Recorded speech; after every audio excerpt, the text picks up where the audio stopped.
2438 into evidence. No objection. Jansen 2438 will be admitted into the evidence. Ma'am, what is this? So this is an overview of the Prescribe Responsibly website and the different resources that are available on that website. Were you involved in the creation of this project? I was. What is the purpose of the Exhibit 2438 and this program? So the purpose of this program was to provide healthcare professionals with a significant amount of the different resources that were in the community around the different aspects of treating and managing pain appropriately with opioids. So there were different resources that were pulled from the community, which Jansen did not create, but were in the community, that we pulled together and put them in one place as a resource for physicians to go to and access those different tools and determine which tools they may find beneficial in their management of pain. And is there anything in this booklet that you want to bring to Judge Bachman's attention you think is particularly pertinent for our discussion today? So I think that basically the key is that there are different resources associated, like I said, with the overall management of pain. So, and they're all broken into sections. So originally, as a physician approaches a patient, there are patient pain assessment tools. So how, different tools that they can assess pain. There's pain assessment scales. There's pain assessment resources. There are initiating opioid therapy. There's an agreement checklist. So not sure if you've heard of the concept of creating a contract with a patient so that there's an agreement between the clinician and the patient, understanding the risks of initiating opioid therapy, and that there's that agreement between them around what communication they need to have to maximize their pain treatment, but also understand the risks associated with that. So that is part of that initiation. There's also patient reassessment tools. So in other words, a patient is in pain management, they are being treated. Well, how do we reassess them to ensure that, or to just assess whether or not their pain is being treated, if they, maybe need to it's just around the reassessment about that. Then there's an opioid withdrawal assessment in here. As you can see, it's just through that progress of that management and appropriate management. And then there's patient and caregiver community education resources. So those different resources, educational resources that the physician could hand to the patient. Again, these different resources were not created by Jansen. What we did is we went out to the community, assessed all the different tools that were out there, and pulled them all into one place. So a physician could pick and choose if they chose to. And if I direct your attention to page 3, this exhibit, is that just what you've described, the overview of the program? Yes. And Judge Bachman is free to read this at his leisure since it is in evidence. You talked about risk assessment tools. Can you turn to page 9 and tell Judge Bachman if this is the kind of thing you were referring to?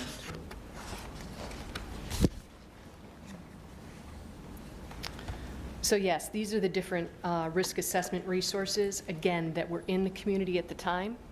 So there was what they called the CAGE, the CAGE.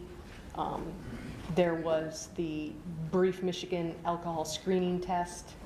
There were all different screeners that were, like I said, in the community, that were validated in the community.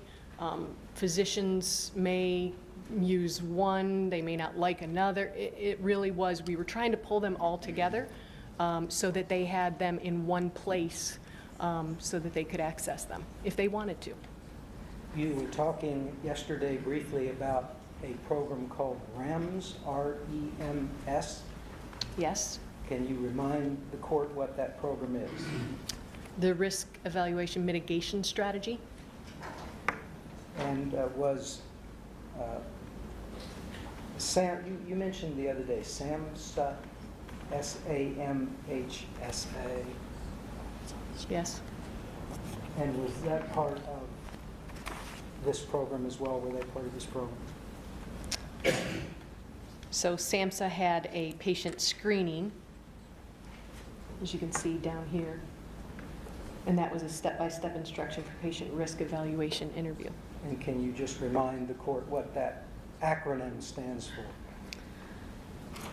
The challenge of acronyms. on the You don't have fly. to get all of the names of the organization, right? Is it a federal It is. organization? Well, it's easier for me when I have the letters in front of me, but it is, I believe, the substance abuse, mental health, and I don't remember what the SA at the end I is. think it's on the exhibit there. Okay, Substance Abuse and Mental Health Services Administration. Thank you. And is that part of the federal government? It is. Okay. So again, these resources were pulled from all different areas. As I indicated, or as I was asking before we got into that, you remember the other day you were discussing with Judge Bachman REMS, R-E-M-S? Yes. And can you remind the court what REMS is? The Risk Evaluation Mitigation Strategy. Now, there was mention in court the other day of the fact that this website is no longer active. That is correct. Can you explain to the judge why that is and whether REMS is any part of that decision? So the platform that Prescribe Responsibly was on was outdated, and it was taken down along with there was other things on that specific platform. We were not, because we're not in pain, we weren't necessarily supporting that website anymore. But I do know that with the REMS program in place, there is continued education for prescribers around the appropriate use of opioids. Ma'am, the other day plaintiff introduced S-1227. Can you bring that up, please?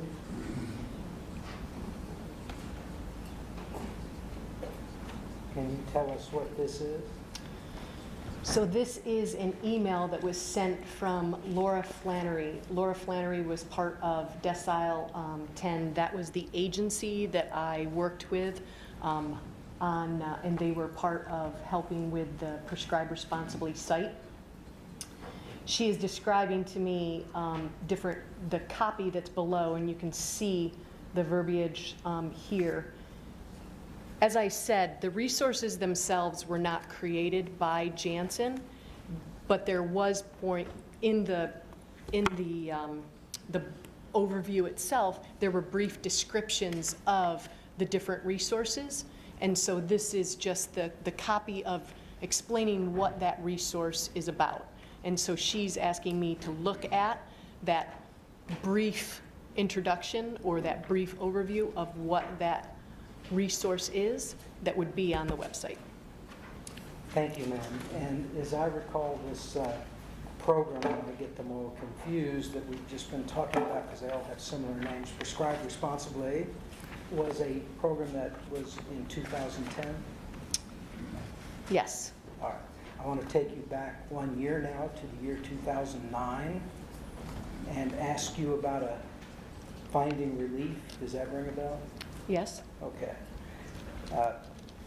Plaintiff has put up an exhibit S-1247, which has been admitted into evidence. Do you recall that, the finding relief brochure? I do, yes.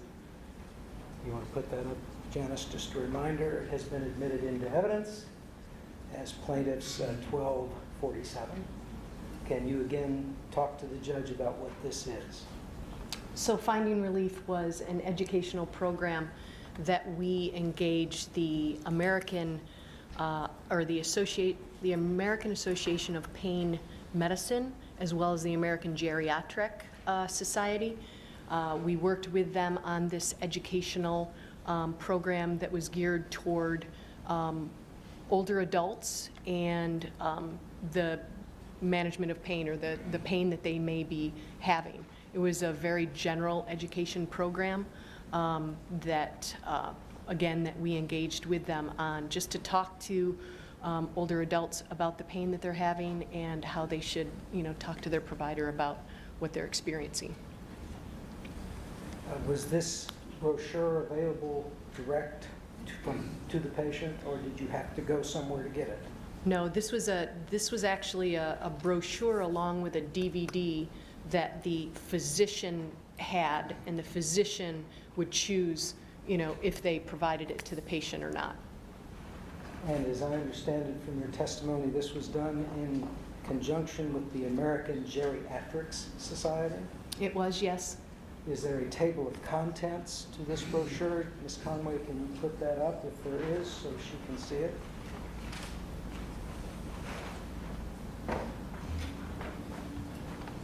Is this the table of contents for the brochure which this patient would get from their doctor? Yes. Can you just briefly go over what it covers? So basically, there's an introduction to this program. I likely who sponsored it, what its purpose is. Going to talk about pain basics, discovering or finding out what's wrong. The introduction or the discussion around pain medicine specialists. Treatment goals of the patient, medications for pain relief, so an overview there, an overview about opioid medications, discussion around responsible prescription use.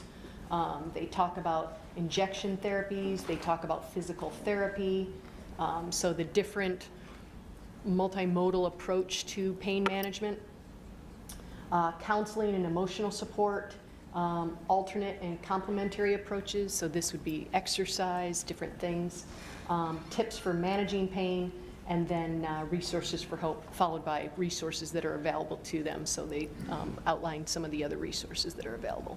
What was the purpose of this pamphlet? Again, it was an educational program geared toward older adults around, talking about their pain and understanding that pain management was available to them. Were opioids mentioned in this brochure? They were, yes. Were other forms of treatment also mentioned? Yes, there were other medications, but also physiotherapy type of treatments as well were mentioned. Why did Janssen sponsor this brochure along with the American Geriatric Society? There was, it appeared that there was an educational need in the marketplace around this patient population. Did this brochure contain information about medication safety? Yes. Was this brochure meant as a substitute for the doctor's advice and treatment and diagnosis? No. Is that reflected in the brochure itself? And I'll direct your attention to the disclaimer at the end. Janice, can you pull that up?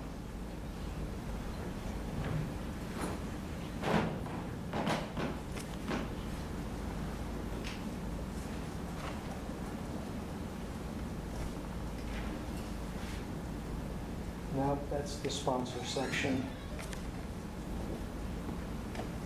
Sorry, we'll get there. In fact, you can just find it in the exhibit there in front of you if you want.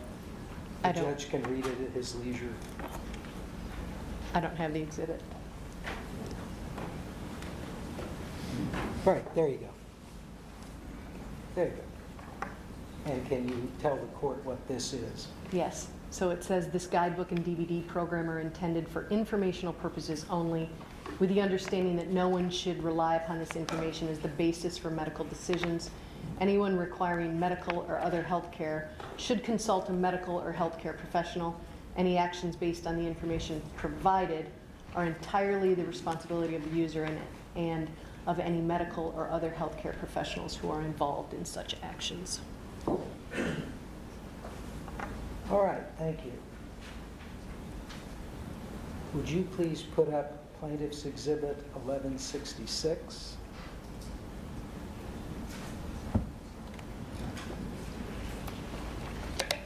I think we have to go to page 2 of that.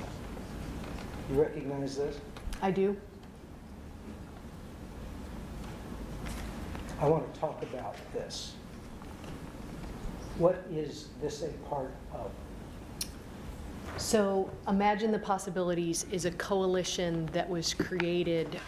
It encompassed, there were Janssen employees in this coalition. There were some advocacy organization representation.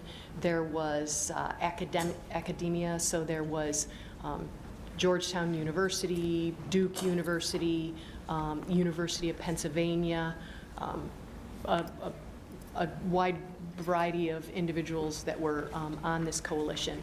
And the purpose of the coalition was to just bring different leaders together to brainstorm around the different issues that were in the pain space at this point in time. And this is in the 2011 to 2012 timeframe is when this coalition met over that period of time. They had 4 meetings that they, again, brainstormed and discussed those different issues that were in the market or in the community. The plaintiff has also introduced Exhibit 1834 and 1835. This is the only 3 pages of this exhibit that the plaintiff has chosen to introduce. I would like to introduce and go through the entire program with you for Judge Bachman. And I need J3792 through J3796 and J3798 to complete the package.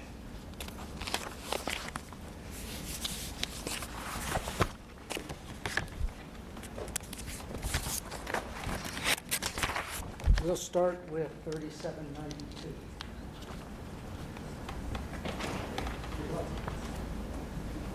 May I approach, Your Honor? Yes, you may. Can you identify this document? Judge, this is the document of, this is called a totality closeout document. Whenever, totality is a system by which it is a process system at Janssen where if we engage with or have an interaction with outside individuals, we have to put that program into this totality system so that it's reviewed and approved to take place. Once it's in the system, once the program is completed, there has to be a closeout of that program, and documentation of the different outputs of that program need to be, put into the system as a record of what the program was. And is this the closeout document for the Imagine the Possibilities Coalition. It is. It is the closeout document that frames out what took place over the course of approximately the year to 18 months that it was in place. So it shows the agendas of each of the meetings. It shows the outputs of those meetings, like the meeting notes, and then what were any outputs that this committee or this coalition actually created. We would offer 3792 into evidence. Okay. 3792 will be admitted. Thank you, Your Honor. May I approach? Yes. Let me hand you what is 3793 and ask if you can identify that for Judge Bachman. So this is the output from the first meeting. We would offer 3793 in that. Did I not give you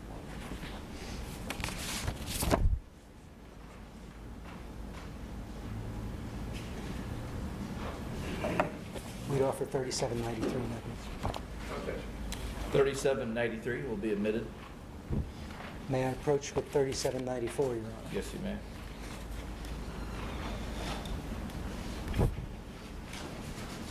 Again, this is 3794, ma'am, and ask if you can verify that for the court.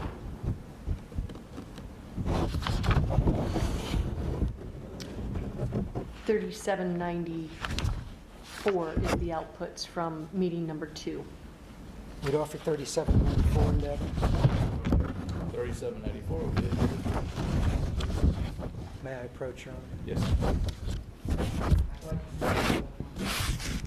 want to make sure we get everything in. 3795, will you tell Judge Bachman what that is? This is the outputs from the third meeting. We'd offer 3795 into evidence, and yes, Brad, I'm on the way to you right now.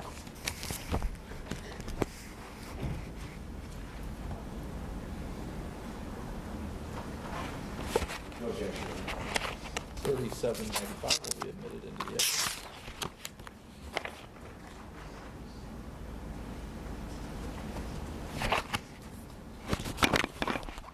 Ma'am, if I may. Yes, you may. Sorry. Offering 3796, which I've already given the state. Ask if you can identify that document. This is the meeting 4 output. We'll move that exhibit into evidence. No objection. 3796 will be admitted. You may approach. And if I may approach one last time, I'll end you 3798 and ask you to identify that for the court. 3798 is a copy of the publication that was a result of the Imagine the Possibilities Coalition. No objection. 3798 will be admitted into the evidence. And are you aware of any other exhibits that exist around this program other than the ones we have admitted that you need to fully discuss it? No. You have told us that 3791 is the closeout for this program, correct? And that 3792 is the first meeting, if I remember. 3792 is the closeout. 3793 is the first meeting. You keep me on my toes. There you go. 3792, for the record, is the closeout or how the program ended. 3793 is the first meeting. Yes. Would you please put 3793 up on the board, Ms. Conway? And just go to the first page there. Is this the program we're talking about? Yes. It's often referred to by an acronym again. What is that acronym? IPPC. And anytime you use that, we know you're referring to the Imagine the Possibilities Pain Coalition, correct? Yes. Is there a list of attendees? Yes, there is. What page is that so Ms. Conway can get it up on the board for you? It would be listed as page 0003.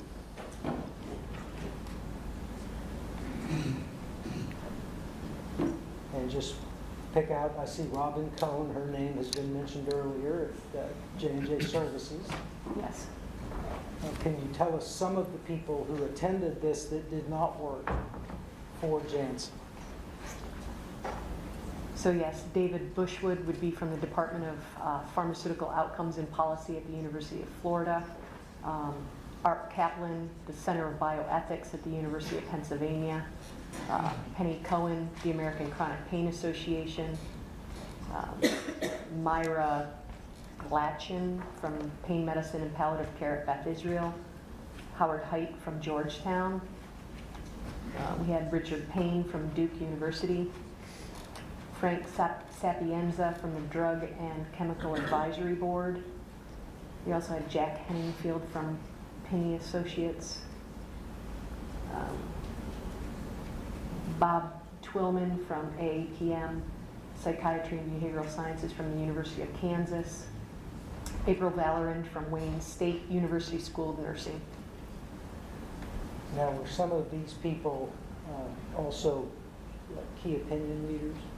Yes, they would be considered key opinion leaders, some All of right. them. What do you need to show the court next to talk about what happened at this first meeting?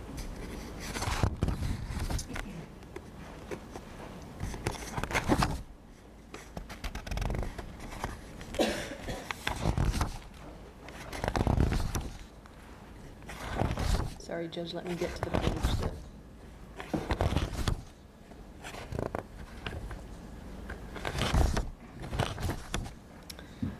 Page 0021. Can you put that up for her, Ms. Conway? This is page 19, I think. It's 19 slide, it's the 0021. Got it. 0021, You have it. and it's page 19 of the brochure. Right. Okay, just tell the court what you need or want to tell us about top issues in pain management, which is the slide currently on the board. Yes.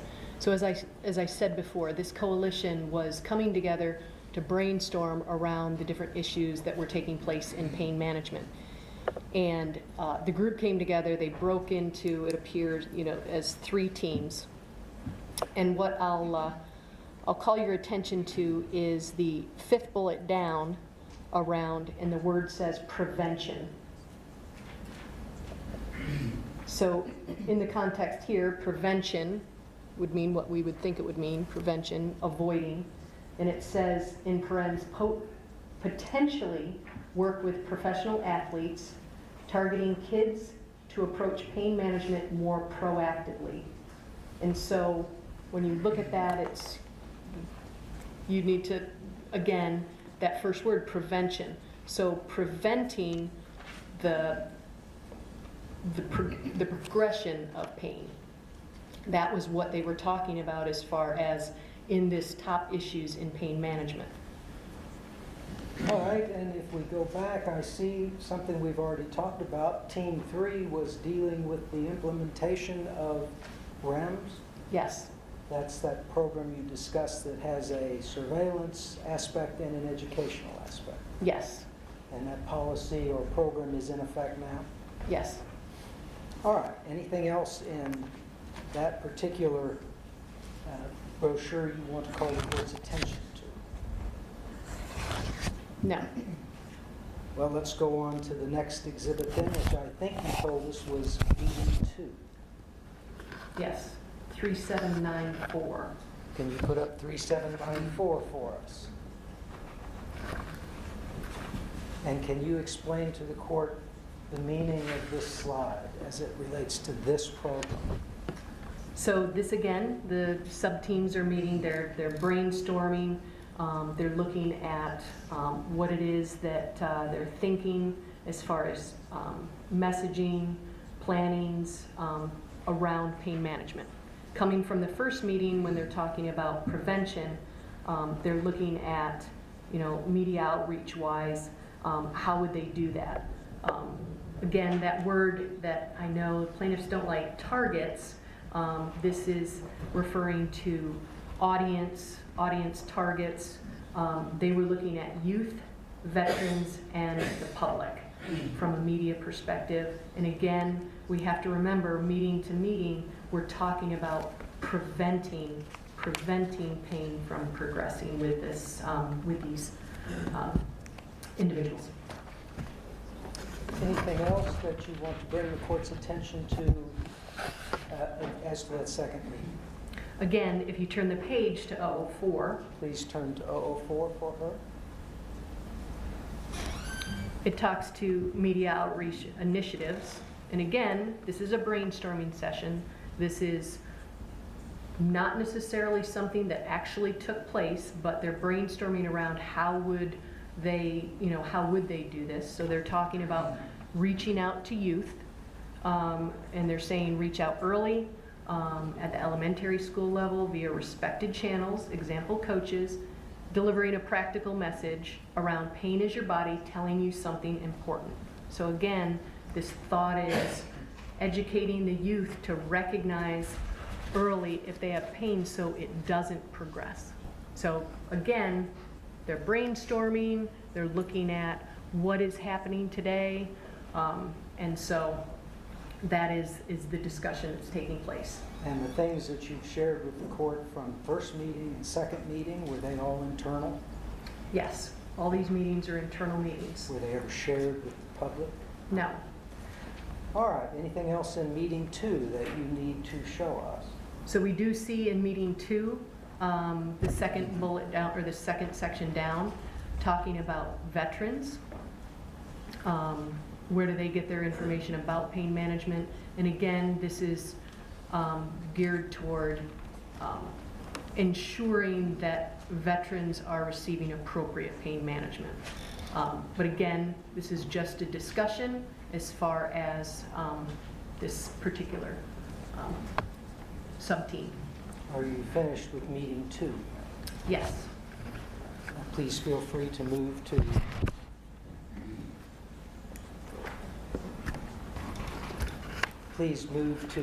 Exhibit 3795. So this is the meeting summary of number 3. This is the third meeting. So first and second meeting have taken place, brainstorming sessions. They're looking at, all right, what is it that we are doing? Let's go to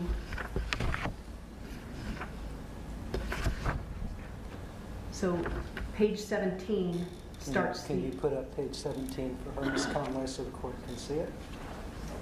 So page 17, as we discussed, we're focusing in on this one sub-team, which is the outreach sub-team. This team is the one that was the media outreach. They're the ones looking at those different issues, and we're focusing in there. So here we have the outreach sub-team and what they now are proposing for their deliverables. When you say deliverables, what do you mean internally so Judge Bachman can understand how you use that term? So the coalition is coming together. What is it that they're trying to accomplish? What are the outputs of their meetings? What do they want to move forward with from an education perspective? Any specifics that they would then share publicly? And what is imagine the possibilities, ITPPC, proposed title or objective in terms of this meeting? So this first proposed deliverable in the meeting 3 now has moved to a proposed manuscript around what we've learned from the military in chronic pain management of war injuries in returning veterans. So their proposed deliverable is a manuscript around that title. If we go to the next page. Absolutely, Ms. Conway, will you go to the next page for her, please? Another proposed deliverable from this outreach sub-team is a manuscript with the title Attitudes on Pain in the Military. So again, they're looking at the military, pain management, things of that sort. And again, these are all proposed. Is there a single proposal or deliverable that involves children or youth? No. By the meeting number 3, they are no longer looking at that. Is there anything else in meeting 3 that you want to bring to the court's attention? So again, the outreach team is looking at the positive side of pain management, and then that's on page 20 and 21. They're also looking on is there a return on investment for treating pain? But again, there is no mention of children in meeting 3. And you say there's a 4th meeting, which I think is contained in front of you in Exhibit 3796. Yes. Can you look through that and tell the court if there's anything that relates to our discussion here he should know? So again, as we look at the meeting 4, again, you have a meeting that's coming together. They are brainstorming. They put a lot of ideas up. then they start to, look at, okay, what is it that we actually are going to execute on or deliver. And so here we have meeting 4 where they've streamlined and said, okay, here is the outreach sub-team is looking at a manuscript around chronic pain management strategies. You can see the proposed title, Lessons Learned from the Military. So this is the output of that media outreach team. This is what they have decided they're moving forward with.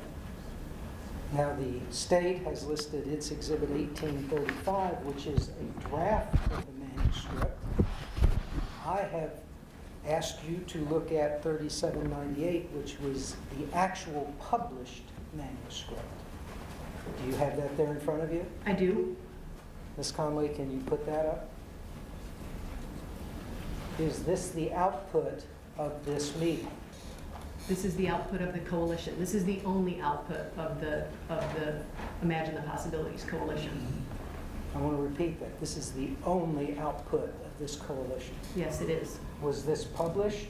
Yes, it was. It says right there where it's published.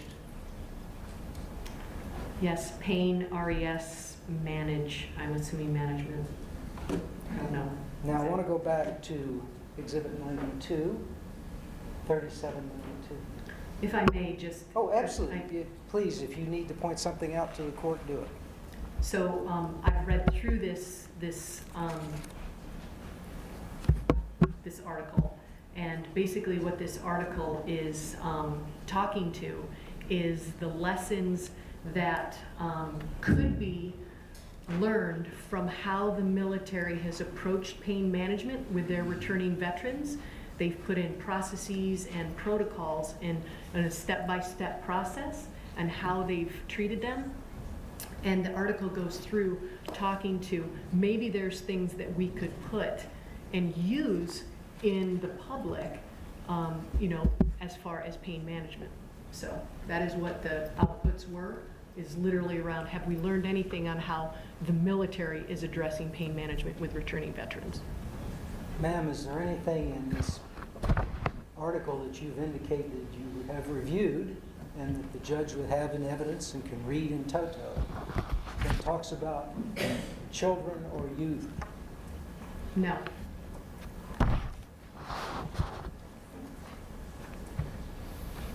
So if someone wanted to go out on the courthouse steps here and tell people that this program marketed to youth, what would you say? It did not.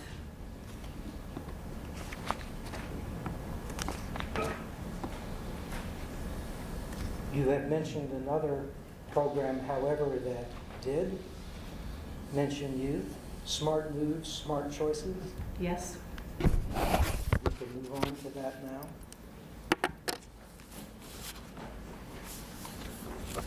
What was smart moves, smart choices? Smart Moves, Smart Choices was an educational program that we, in collaboration with the Association of School Nurses, put together to address prescription drug abuse with teens. Now, the article we were just looking at up there has a 2012 date, if memory serves. Which article? The one, the manuscript you were talking about. The military? Yes. 2015. 2015, okay. When was Smart Moves, Smart Choices initiated? I believe in 2009. So 6 years before. Yes. Now, can I have, please, J 1050?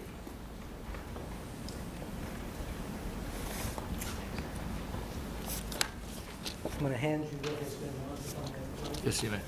It's J 1050.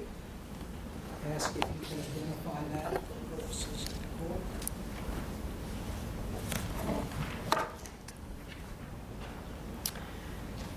This is announcing the Smart Moves, Smart Choices program. Can you put that up for her, Ms. Conway? I would move its admission. Any objection? No, sir. 1050 will be admitted into the evidence.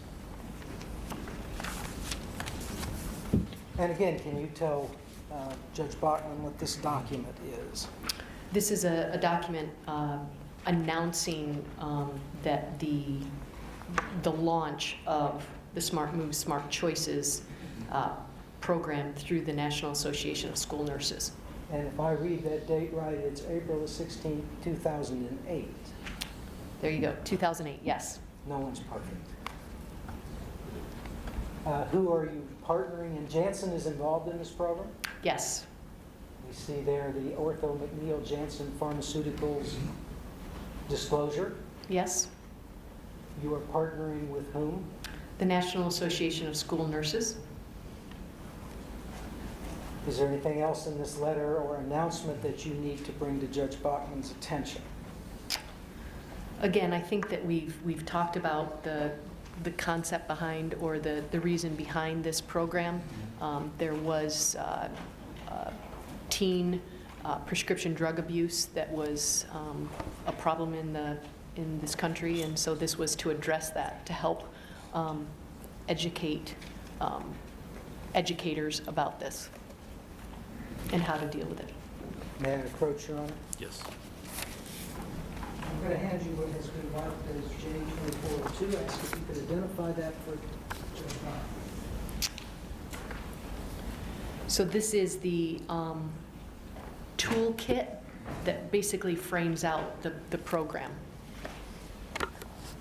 And is there anything in that exhibit that you want to bring to the court's attention? Ms. Conway, if you can put it up for her so that she can direct you wherever she wants to go.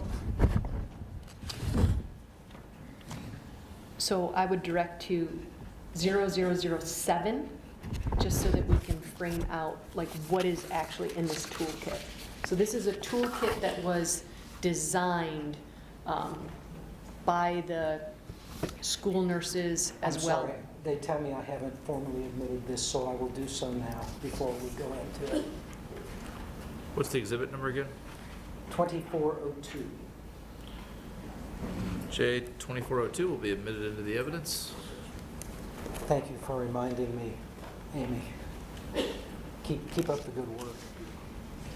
I'm sorry I interrupted you, Ms. Dean Eshelman. Can you tell the court what, if anything, you would like to point to in this toolkit I think you described? Yes. So just an overview. The toolkit was intended to provide educators, so school nurses, educators, teachers, principals, with the tools that they could use to educate teens on prescription drug abuse. So this was a toolkit that was multifaceted, provided multiple ways to interact with teens in education, through education. So what I want to do is just take you through just what was in the toolkit, so you have an understanding that it wasn't just a, hey, here's one thing. There's multiple pieces to this education. And it's not just a once and done type of program. It's actually designed to encourage education throughout, a period of time, an extended period of time. So if we can pull up 007. So basically it talks to the flexible approach, because every school is different, has different needs. There's different resources that the toolkit is designed to, be used and be flexible. So a school can choose these different tools. And you can see here, there was a piece of this program that was intended to be a school assembly. So bring the kids in, have a speaker, and have that type of educational event. So here it just shows that this toolkit provides the necessary materials, guidance for schools. There's an event planning guidance. There's a preparation checklist, a sample of speaker remarks. There is a Smart Move, Smart Choices School Assembly video series. It was featuring Dr. Drew Pinsky. When this was designed, Drew Pinsky was known, was an addiction specialist, but he's he was known, and we had, bless you, we had video of him, so they could play his video, or they could bring in local speakers for this type of assembly. There was also included lesson plan materials. It was encouraged through the program to continue this through. Like I said, it wasn't supposed, it wasn't intended to be a once and done. But again, all schools had different needs, and so there were lesson plans that they provided. There was the medic video series, which was 5 different videos, vignettes, they were 5 minutes long, and then there was discussion behind that that accompanied the videos. We can go to the next page. When we go to the next page, Janice, for her.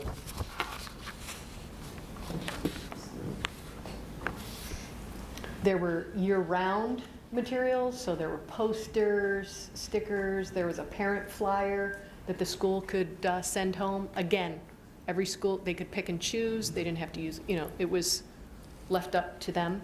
There were also evaluation tools that they could use. They had a student pre-test, a student post-test, and an education survey that they could give to the students, and basically we could look to see what, just learn from the program itself and provide them understandings of that. And if you can go to the next page. And then there were Smart Tools DVDs. So there was the video, the medic video series, and then there were also the Smart Moves, Smart Choices video series featuring Dr. Drew Pinsky. I don't know if you remember who he was, but now maybe you do. He was a little more popular, I think, a few years ago. But in any event, videos were provided. There were flyers that were provided for the school assembly, parent awareness. There were speaker notes, local speaker sample notes, and then again, the tests and surveys. So there was multiple resources that a school could use, pick and choose as they decided as far as what their needs were. If I may approach, Your Honor. Yes, you may. I'd like to hand you a copy of the student and see if you can identify that. Court as jury. This is the PRC, or the copy review submission cover sheet, outlining that this Smart Moves, Smart Choices, the toolkit, did go through our copy review process. Is that the PRC that we heard about Yes. yesterday?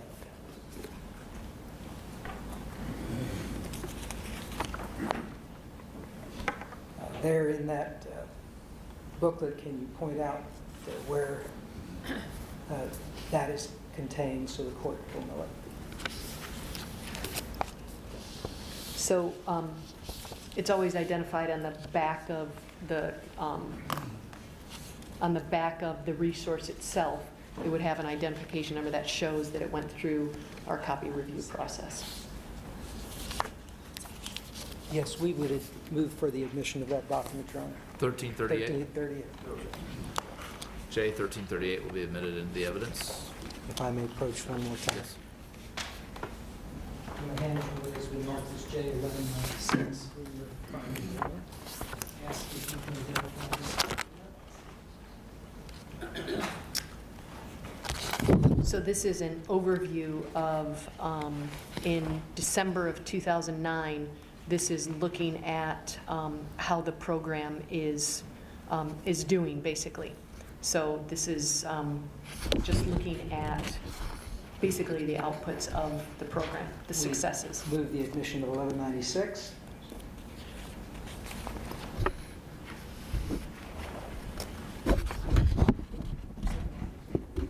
It's 1196. Sorry. Sure, absolutely. J 1196 will be admitted into the evidence. All right, ma'am, we've got this thing you've identified as, you say program successes, Yes, dated in '09. yes. All right, and if there's something in there you'd like to bring to the court's attention, please let Janice know and she'll put it up on the board. I think we would go to the results overview on 005.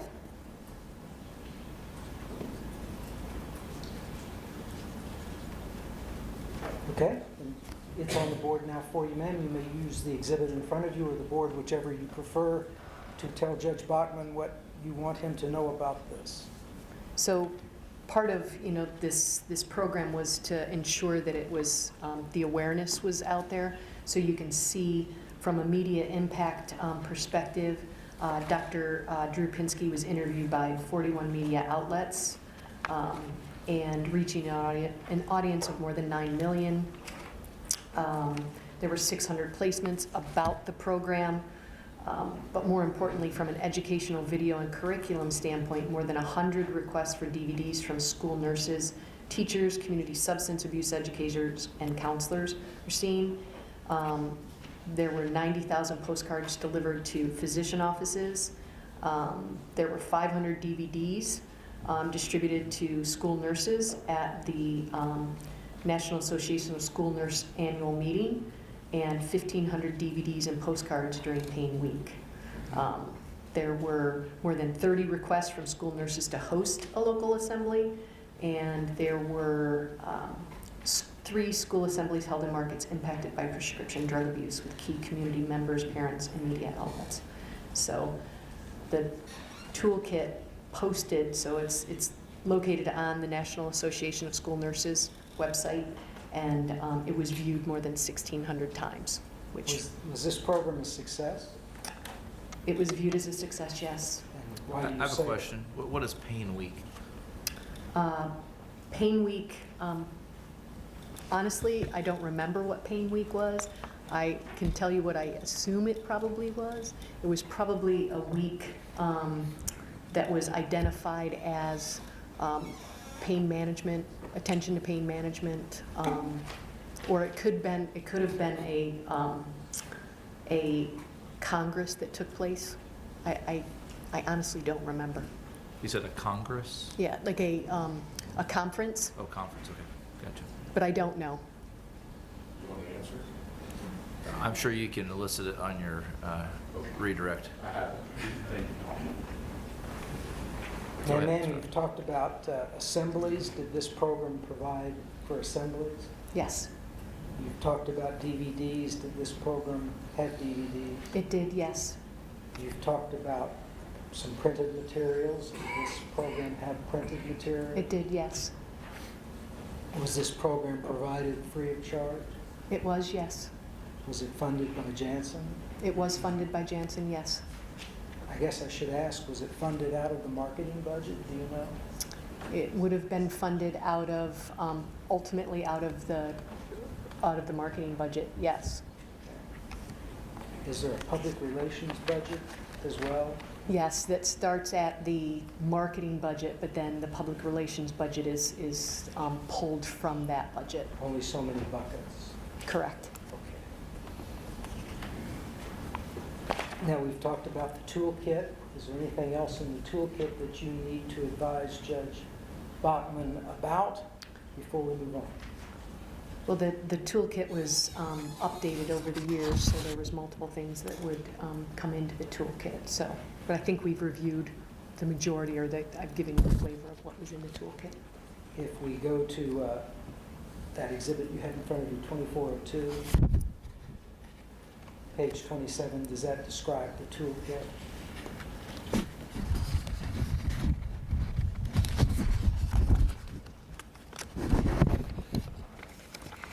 Which one am I looking at? 2402. Oh, 2, yes.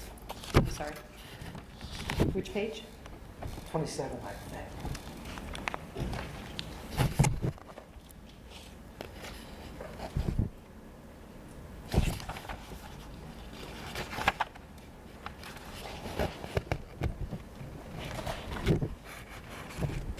Can we put it up? Oh, of course, if you want it up, we'll put it up. Ms. Conway, can you put that up, please?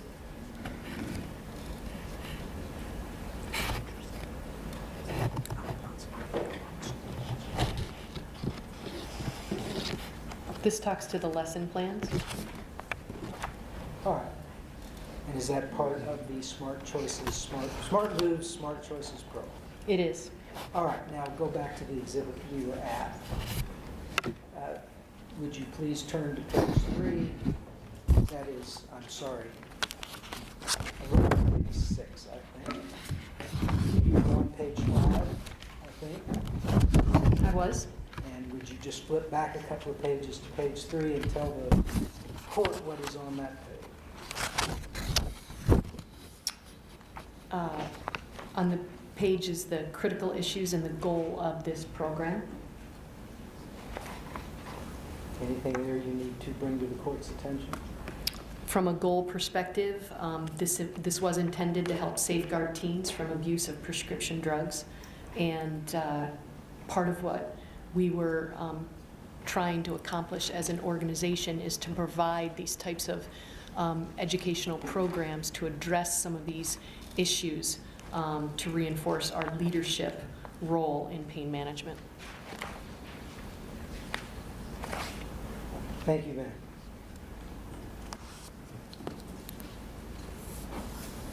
Now, can you turn to slide 10 in that presentation?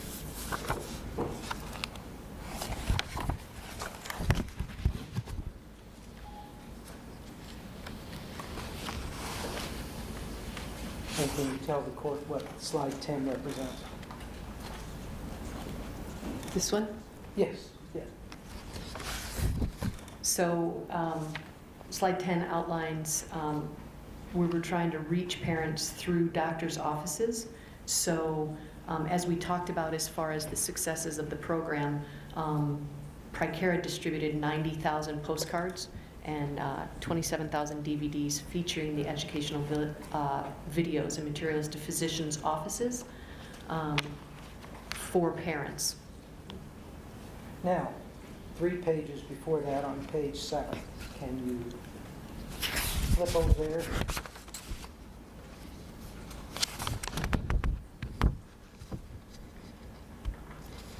And tell the court what that is. So this is identifying the Smart Moves school assemblies reaching the hard-hit communities, one of which has been identified as Boulevard Academy in Edmond, Oklahoma. I think the court has already heard something of this, but if you can turn to 0009 in that exhibit and tell the court what that describes. So this is describing the school assembly that took place it says here Oklahoma City, we know it was in Edmond, and it describes the program and the fact that there is a problem in Oklahoma, ranking number 2 in the nation for misuse of prescription drugs among teens. The school, it's an alternate school, comprised mostly of students who either have prior experience with drugs, street or prescription, and or students with home problems that have forced them to be short on credits. There was a speaker that included the National Association of School Nurses director from Oklahoma. There was a local drug treatment counselor from A Chance to Change Foundation. It was attended by a reporter from the Edmond Sun. The videos and the classroom curricula are being used by the district, and there were 200 informational postcards that were distributed to parents, teachers, and the local treatment center, directing them to the educational videos and curriculum. So this program you've been describing was shown at this school? It was, yes. And that exhibit, I think, has been admitted 1196. Did this program continue and expand after this? Yes. With this program in Oklahoma, it looks like they implemented not only the speaker, the program, but they also implemented beyond the classroom curricula as well. But the program overall, Smart Moves, Smart Choices, evolved over time, and it's still available today. Can you tell the court how it's evolved? It's evolved, updated, I believe updated videos. There's been updated content. Let me hand you, ma'am, what has been marked as 3037, if I may approach.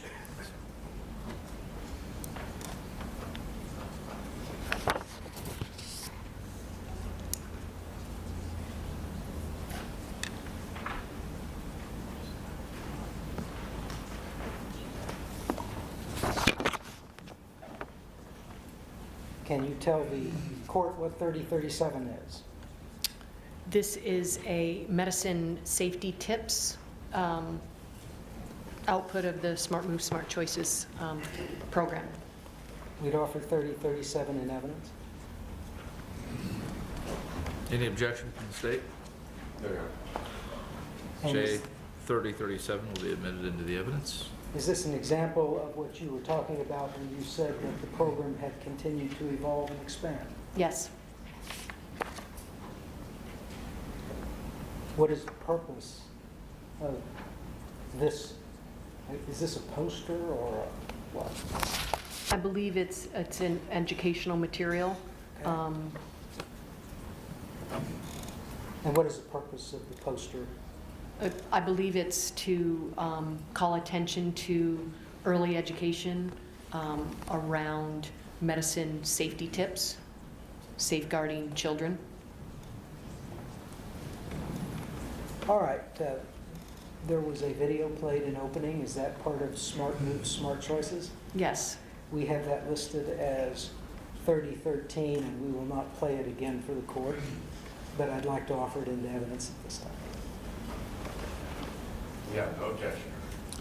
What do we want to name that? We actually have a flash drive with it, Your Honor. Okay. We also have a hard copy of the video. Does it already have a identification number to it? 3043, is it? 3013. 3013, I can't read. I can't either. 3013 will be admitted into the evidence.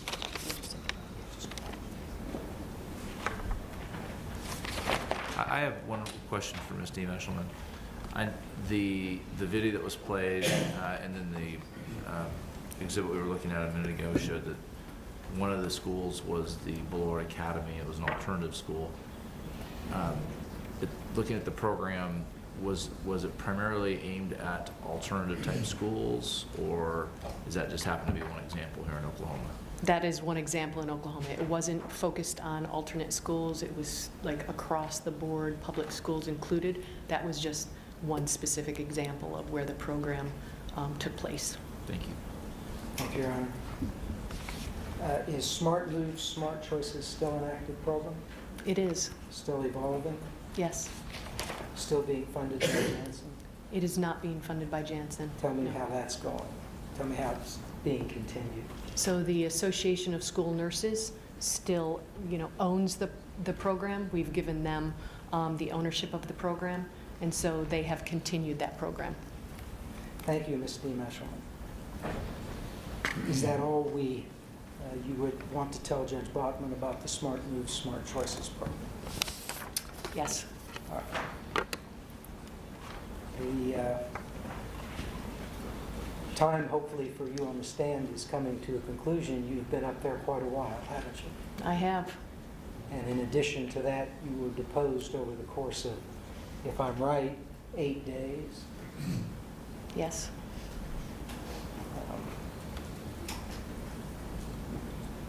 This has all been as a result of your employment with Janssen, correct? Yes. And there was mention early on in Mr. Beckworth's questioning of a credo. You remember that? I do. Can you remind Judge Bachman what that is? So the credo is what I term the fabric of our organization. It outlines what we try to base all of our decisions on. It talks to our responsibility to the patients, to the mothers, the fathers, the doctors, the nurses. It talks to the responsibility that we have to our employees, the responsibility we have to our communities, and then finally to our stakeholders. But it is the fabric of our organization that we try to live into. each and every day. Are those just words on a wall to you? No. As I said, it's what I consider the fabric of the organization. I don't care about the organization, I want to know about you right now. Yes. Are they just words to you? No. No. What does it mean to work for Janssen?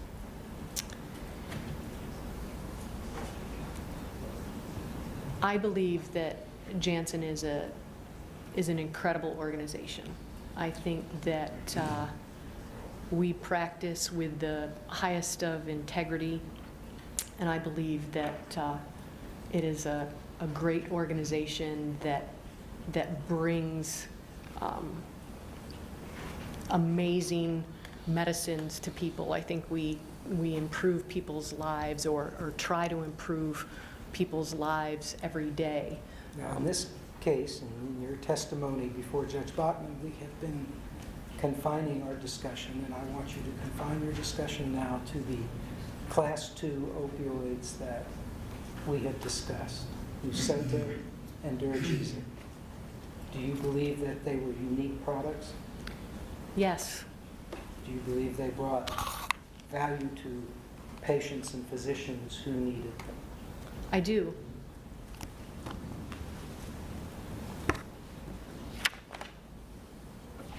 Ms. Eshelman, thank you very much for your testimony over the course of these days. Mr. Beckwith will be asking you some questions. Please try to answer them directly. Thank you, Mr. Ottaway. Let's go ahead and have a brief break. Let's go ahead and start back up at 9:55. Okay? Thank you.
Now, ma'am, I asked you multiple times over the course of the last week if you knew how much money Johnson & Johnson had spent to abate the crisis in Oklahoma. Do you remember those questions? I do. And after being here since last Wednesday, the only example you can give of something you've done here in Oklahoma was one presentation to a school in Edmond, right? Again, I told you I wasn't sure what that exact number was or what we had done. And the only thing you could point to was that one school, right? That was an example of a program that was completed in Oklahoma, yes. And until the court asked you, you didn't even know that was an at-risk school, did you? I knew that school was in Oklahoma. I didn't know that it was at-risk school is how you're terming it. And you talked about this prescribed responsibly, or what was the kids one you called? Smart moves, smart choices. Right. What are the outputs on that here in Oklahoma? The outputs of what? Well, has it worked here in Oklahoma? What? Smart moves, smart choices? Yeah, has it reduced our prescription drug abuse and addiction problem for kids under 18 here in Oklahoma? Can you give the court one example of it working? Sir, I don't have that information, no. Did this one program you did in Edmond work? Did it help one kid? Again, I'm not sure if there were multiple programs. The only example I have is the Edmond example. Well, have you ever talked to the Commissioner of Mental Health, Terry White, who's been in this courtroom for a week? Have you ever talked to her in the 15 years that you've done business here in Oklahoma and asked the Commissioner of Mental Health what we need to fix this problem for our kids? I have not spoken to her, no. General Hunter convened an opioid commission and asked bipartisan, private and public sector, to come and participate and solve these problems. Did your company come? I'm not aware. I don't know. No, they didn't come because you sold these products and you chose not to come here and help with the problems, right? Your Honor, objection. She said she didn't know. But Sustained. Well, you said you didn't know, right? I was not aware if we were invited. I don't know if we came or not. How long did you rehearse for the testimony that you gave the last day?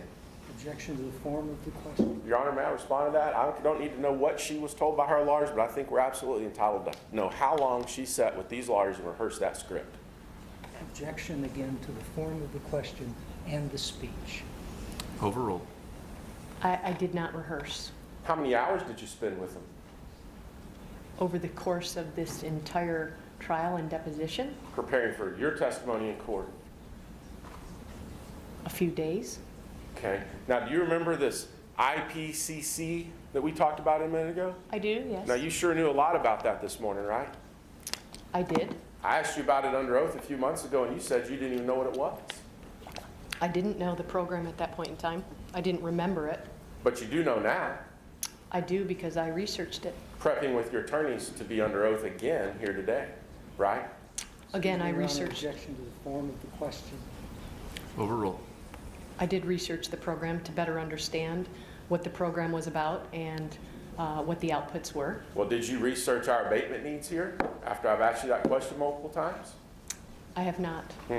Okay. Did you research Naramco and how much you supplied of product here in Oklahoma after I've asked you that many times? I will object. It's outside the scope. I asked her nothing about that. Sustained. Ma'am, going back to the school that's at risk, have you looked at what public and private citizens have done to help educate our youth here in Oklahoma? I have not. Have you looked at what our needs are to help with our very, very bad ranking on prescription opioid problems with under 18 at-risk kids? Have you ever looked at that? Specifically to Oklahoma, no. Do you know that one man with fate.org has done 1,000 times more than your company's ever done trying to educate kids? Assumes facts, not evidence. It's also outside the scope of any of my crimes. Your Honor, asked if she knew, and it absolutely goes to the point. Overruled. Thank you. I did not know, no. Okay. Now let's talk about this IPPC or whatever it's called. Mr. Mike, can we go to 3793? Now, if you'll turn to page 003. We see a lot of names up there, don't we?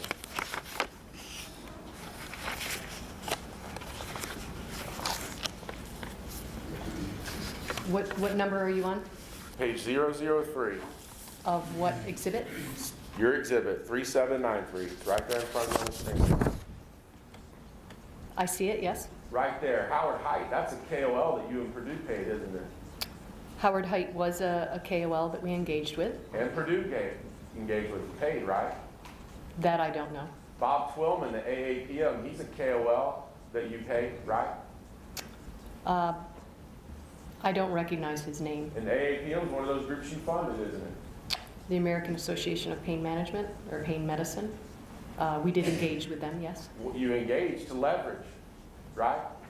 No, we engaged with them. Penny Cowan, she's one, American Chronic Pain Association. You had a long-term relationship with Penny Cowan, didn't you, ma'am?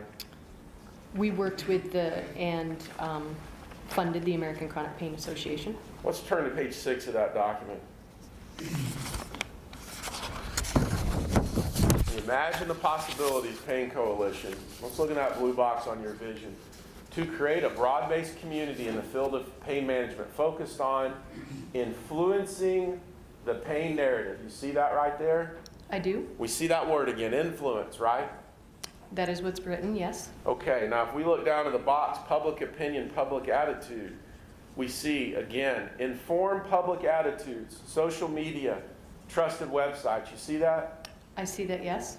Hit media that hit bigger footprints with younger audiences, right? It says that here, yes. And focus on living with pain. Right there with me. You see me? It says that, yes. And Okay, again, and then we go under the first goals. We see develop an actionable principles around pain management. Articulate a framework for impacting the policy conversation. You see that? I see that written here. And it talks about how pain gets talked about in the media. And we established the other day, you viewed media, you used something in marketing called a media hook, right? I would say the word choice, I didn't agree with the word choice. And I'll again object, it's outside the scope of anything I asked. It's right here. Overruled. What's a bad word choice? Your company choosing to use the word media hook? No, it's in the context of what you're trying to create as far as what hook means. Ma'am, I've never written a document for Janssen or Johnson & Johnson, have I? You've been there 27 years. Have I ever written a document for you, ever? You have not. Thank you. Now, we look at the second bullet point, survey targeted populations. There's that word again, targeted, right? It says that here, yes. Study social media channels to see what's available. You understand in marketing that the internet's the most powerful media we have today to get to kids and other folks, isn't it? Today, and again, this was a brainstorming coalition. Your answer was yes, that is the most powerful media we have to reach kids, correct? Today, the internet today is a very powerful. It is a means by which to reach all different audiences. All right, let's turn to page 21 of this document. It's 0021, page 19 of the actual document.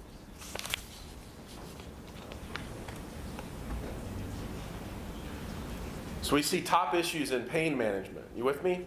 Yes? And once again, on team 2, if we go down to these, we see definition of pain management tend to conflate with opioid management. You there? I see that. Now, if we go down to the 4th bullet point, we see something. What does it say? 4th bullet point says under treatment of pain. Under treatment of pain. That looks familiar. Can you pull up 223, page 2, please?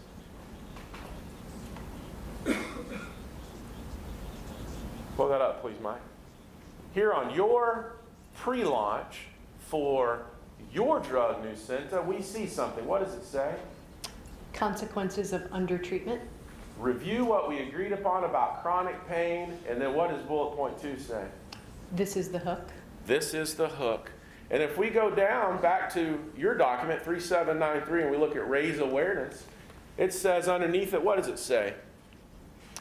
Leverage Pain Awareness Month. Now, the court asked about Pain Awareness Month, and you know what Pain Awareness Month was? It was something that Purdue lobbied Congress to create so that you could then say that September was Pain Awareness Month and try to get awareness of it so then you could leverage it for marketing. That's what Pain Awareness Month is, isn't it? Excuse me, Mr. Becker, I think what the court asked was what was Pain Week, as it was referred to in the document she was addressing. I don't believe the court asked what Pain Awareness Month was. And to understand what Pain Awareness Month is, you gotta, what week is, you have to know what. I'm sorry. Can I finish my objection? Sure. Get a ruling from the court? Sure. I'll overrule. Thank you, Your Honor. Pain Awareness Week was part of Pain Awareness Month, wasn't it? That I don't know. I know that Pain Awareness Week, or Pain Week, was a conference. Well- It was a conference. I did look that up. You said you prepared to talk about IPCC and know all that you need to know to testify under oath in court about it, but when you're asked about things that are in it, you don't know, do you? No, I didn't say that. What is your question? Well, let's answer the judge's question. What is Pain Awareness Week or Pain Awareness Month? What are those two things? So Pain Awareness Week, as referenced in the document that we talked about earlier, Pain Awareness Week was a conference that provided CME program. It was a pain management type conference that was provided in What was Pain Awareness Month? Pain Awareness Month is very similar to other months that are, I don't know, I don't know what you Like call it. breast cancer awareness. Exactly. Breast cancer awareness, heart disease, all of those different months that they deem as awareness kind of months. That's what this was. An opportunity to have a platform to leverage your message against. That's what those were. No, those were just months that were deemed to focus awareness around, in this case, pain. The hook of under treatment of pain, right? Raise awareness. Under treatment of pain. That's what this all was. It was a hook to sell product. No, this is a separate bullet. I believe they're raising awareness around pain management. Let's go to page 0024, ma'am.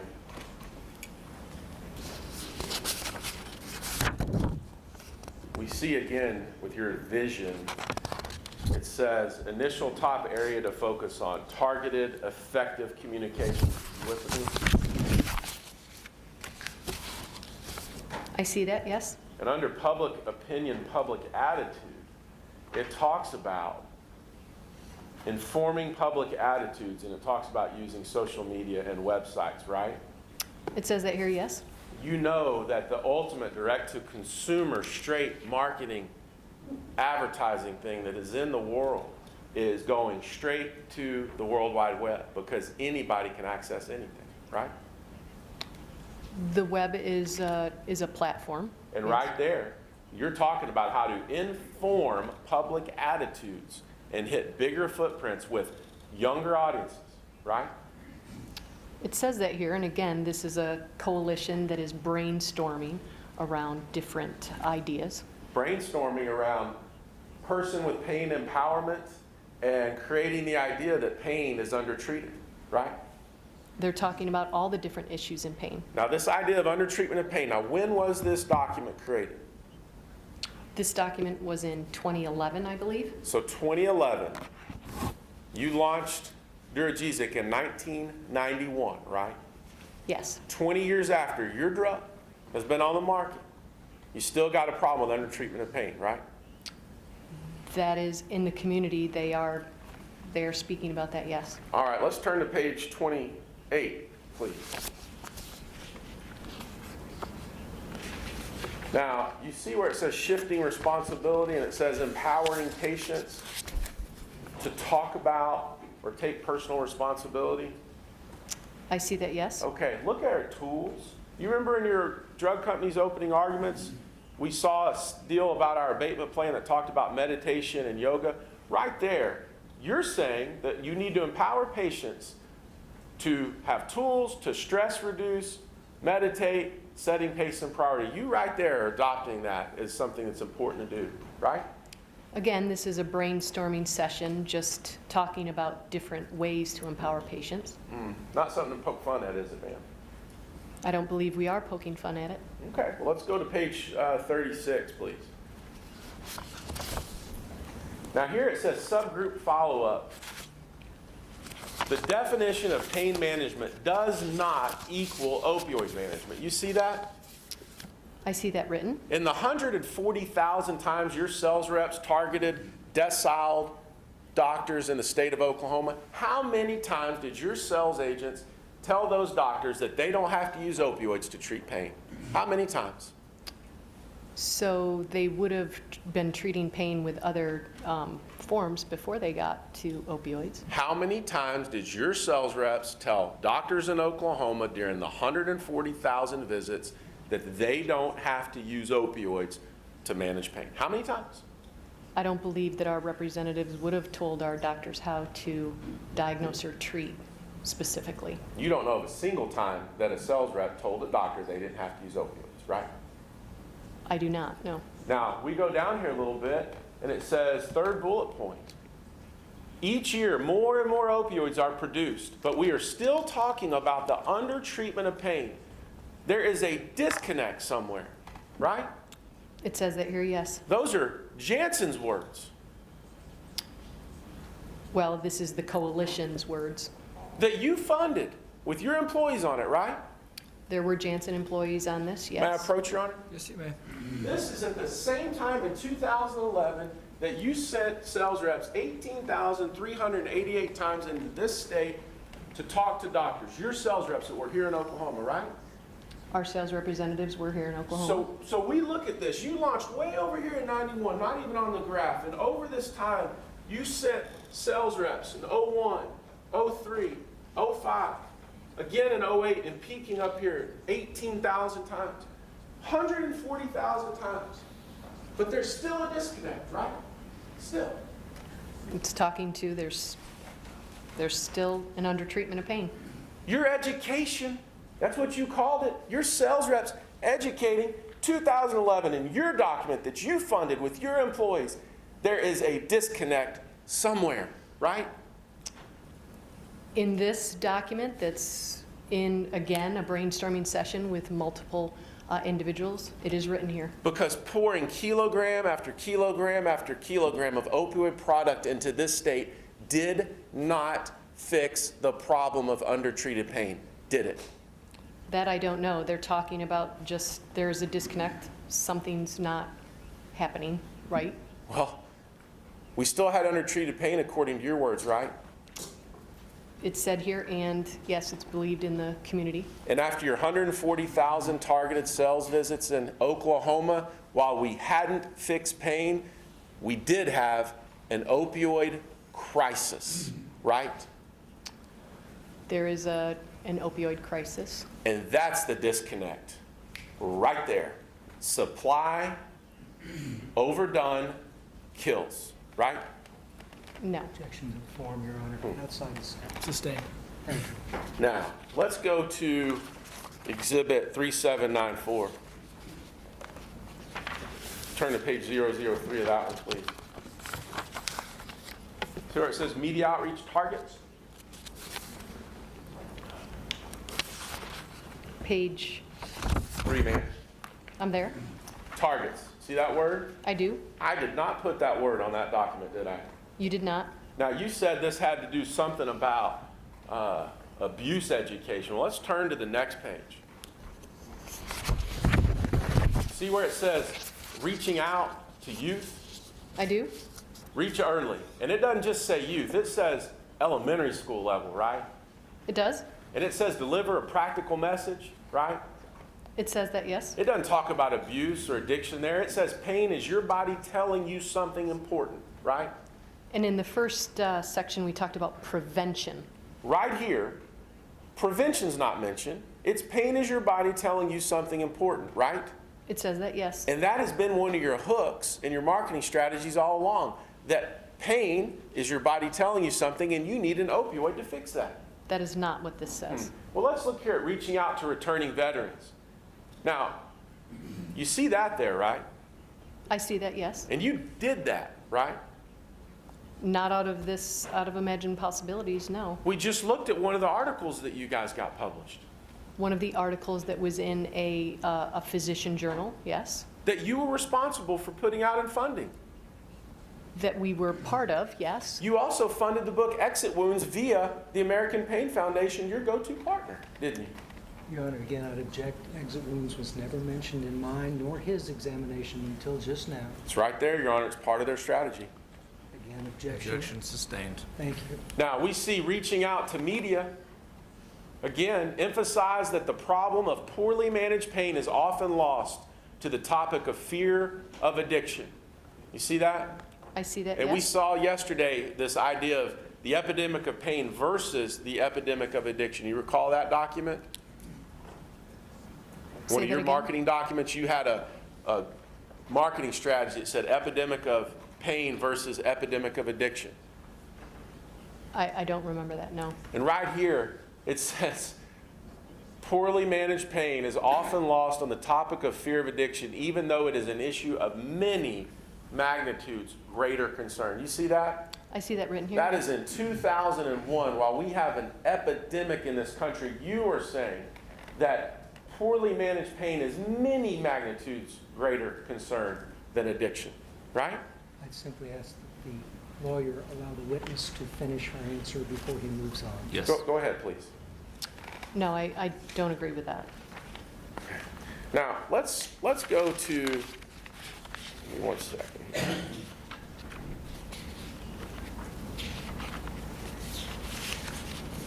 Let's go to page 22, please, ma'am. Of this same doc, Yes, ma'am. there is no page 22 in this document. 37930022, so it's page 20 of the actual deck. So we're going back to 3793? Yes. Sorry, I gave you the wrong number.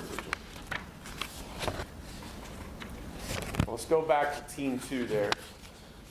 I'm sorry, what page again are you on? Page 20, it's 022, and you can look at it on the board.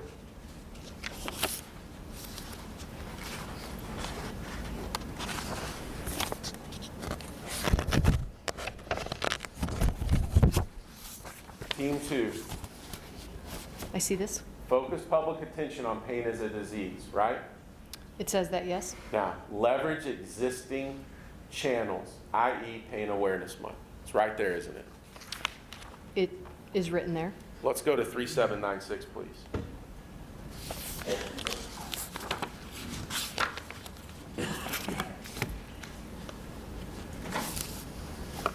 Now, if you'll turn to page 003, talks about projects, and the second bullet point says, Richard Payne gave an enlightening presentation about how art is helping people with pain.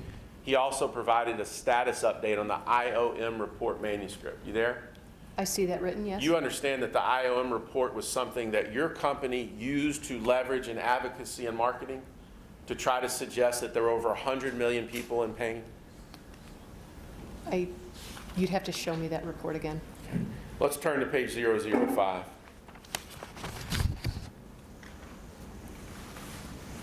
You see here, talks about a proposed publication. It's looking at a person with pain survey.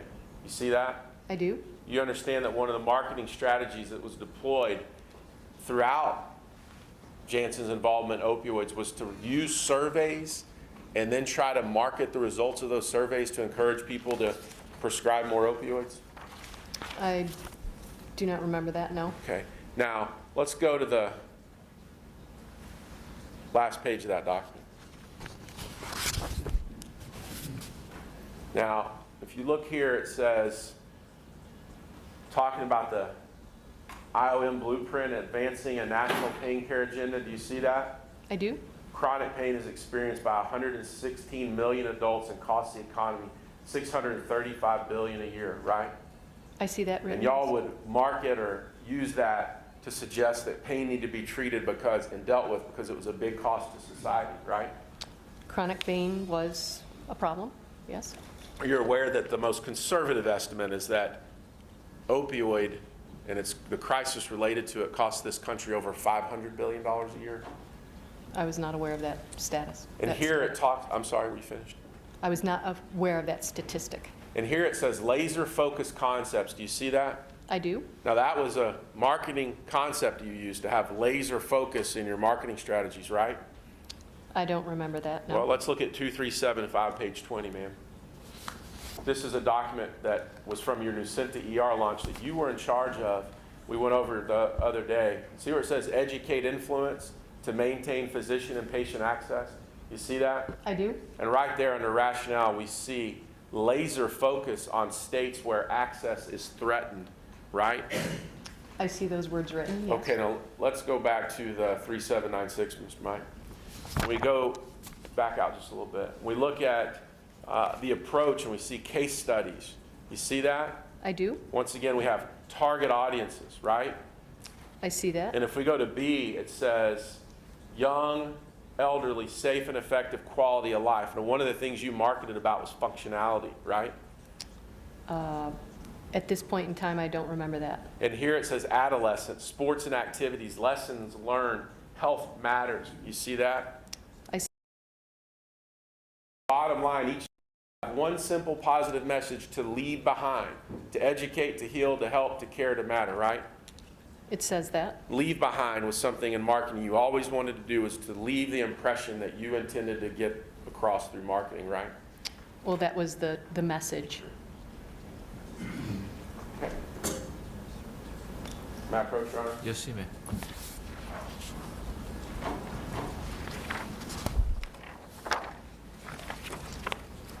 For 1168, please. Give me just a second, Mr. Beckworth, please. Sure.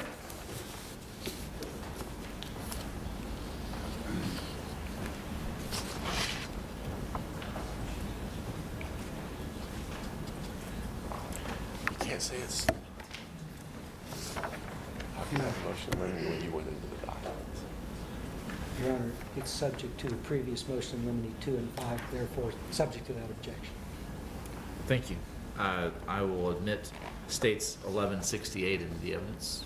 Thank you, Your Honor. May we publish this? Yes, you may. That'll help me because I don't have an extra copy. So states 1168 is an email from Robin Cohn, December 12th, 2001, regarding growing pains. You see that? I do. It's. Let's go. I believe it's 2011. I think you said- 2011, I'm sorry. First page. Right, now you were just talking about IPCC, and that was in the 2010, 2011, 12 timeframe, right? 11, 12, yes. Okay, so here it is, Robin Cohn, we established she worked there at Janssen, right? She was a Janssen employee, yes. And we see this email from Penny Cowan, and right there it says founder and executive director of the American Chronic Pain Association, right? Yes. Okay. It says, it talks about it, it has their communication tools. And it says the American Chronic Pain Association has been helping people live fuller lives in spite of their pain for 30 years. Correct? It says that here, yes. Our goal is to provide them with tools they need in addition to what their healthcare provider offers so they can improve their skills in the self-management of their chronic pain, right? It says that, yes. Okay, well, let's go to the next page, Mike.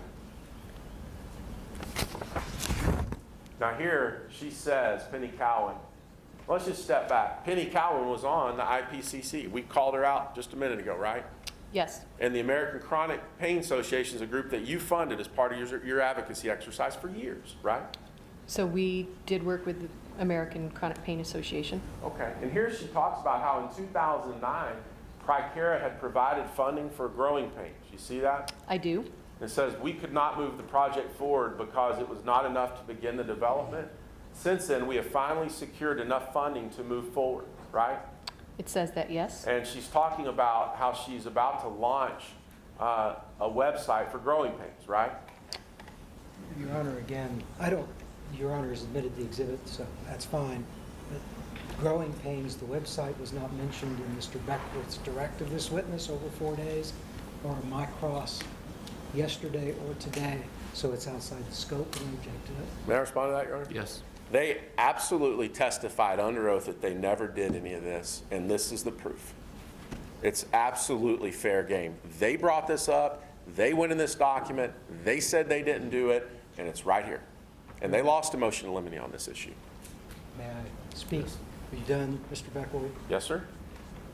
Growing pains, the website was not discussed by Mr. Beckworth in his direct. I think Your Honor can check the notes on that. It was not addressed by me because of that in the cross-examination of this witness. And until this email came in, it's never been mentioned here. So I object, it's outside the scope. Your Honor, they literally just testified under oath that they never did this. It's right here. Of course they don't want you to see it. They don't want anybody to see And it. we have some order in the objection. My objection has been made. All Mr. Beckworth wants to do is speak over it. I'll overrule the objection. I understand, Mr. Arway, you believe it's outside the scope, but I believe that the witness's testimony allows for the introduction of this exhibit. Thank you, Your Honor. This will be very short. So we go down in this email. Penny Cowan, Penny Cowan asked if there's anything that, it's right here. She asked Robin if there's any input, and Robin Cohen says, Penny, this represents excellent work and a significant contribution to the understanding of pain among the child and adolescent populations. And she says, I'd like to respond and suggest a change to our new legal entity, Janssen Pharmaceuticals, Inc., right? It says that, yes? We can certainly forward the logo as appropriate, right? It says that, yes? Now, a minute ago, when you were under oath, you said that, I think you were asked a question about, could the judge read all this information in toto and get a picture of all the things you did and didn't do? Do you remember that? Around what? Around all the questions you were just asked when these documents were handed into the evidence. I'm sorry, I don't know what your question is. Well, you were asked if the judge could look at the documents that have been provided to the court and read them and understand what had been done. You didn't have to go over every one of them. Do you recall that? Okay. Okay. Well, the Growing Pains website was launched, right? It was. And isn't it true that on Wednesday of this week, after this trial began, y'all pulled the plug with the American Chronic Pain Association, and it is nowhere to be found? I was not aware of that. Okay, but y'all didn't target kids, did you, ma'am? No. In the Okay. American Chronic Pain Association, this was on their website. We had no say in the development of that. And so this being pulled down, Until we Wednesday. were not know. We did not know. I did not know. Until Wednesday, when this trial began, Janssen's logo was on every single page on that website, right? Because we did provide funding in 2009 for that website. And then this Prescribe Responsibly website, y'all pulled the plug on that less than 5 weeks ago, right? Again, that was on a platform that was outdated. But you didn't do it. It was pulled down because the website was outdated. Pulled down because you were going to trial. No, sir. All right, well, let's talk about your testimony from yesterday. You said you were a sales rep, is that right? Yes, You were never a sales rep for Schedule II narcotics, though, were you? I was not. All drugs are not the same, right? No, all drugs are not the same. You testified that people use sales reps across different therapeutic areas, and most companies do that, right? Yes, And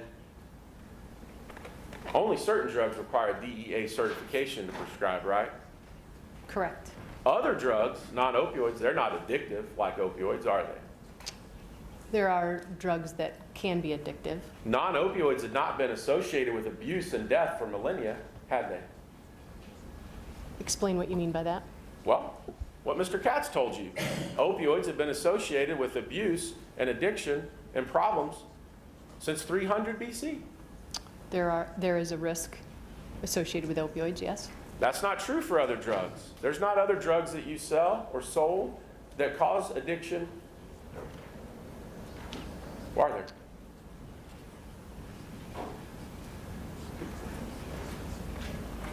I don't know if the ADHD drugs would be like considered in that. The other drugs that you sold and marketed, they didn't have a clear physician apprehension and aversion to their broad use in 1996, did they? So, again, I don't know or recall what other drugs were marketed in '96. Are you aware of any prescription drug that your company sold or supplied product for that has ever caused a public health epidemic in this country other than opioids? I don't know if any of our specific drugs have caused that. You don't know?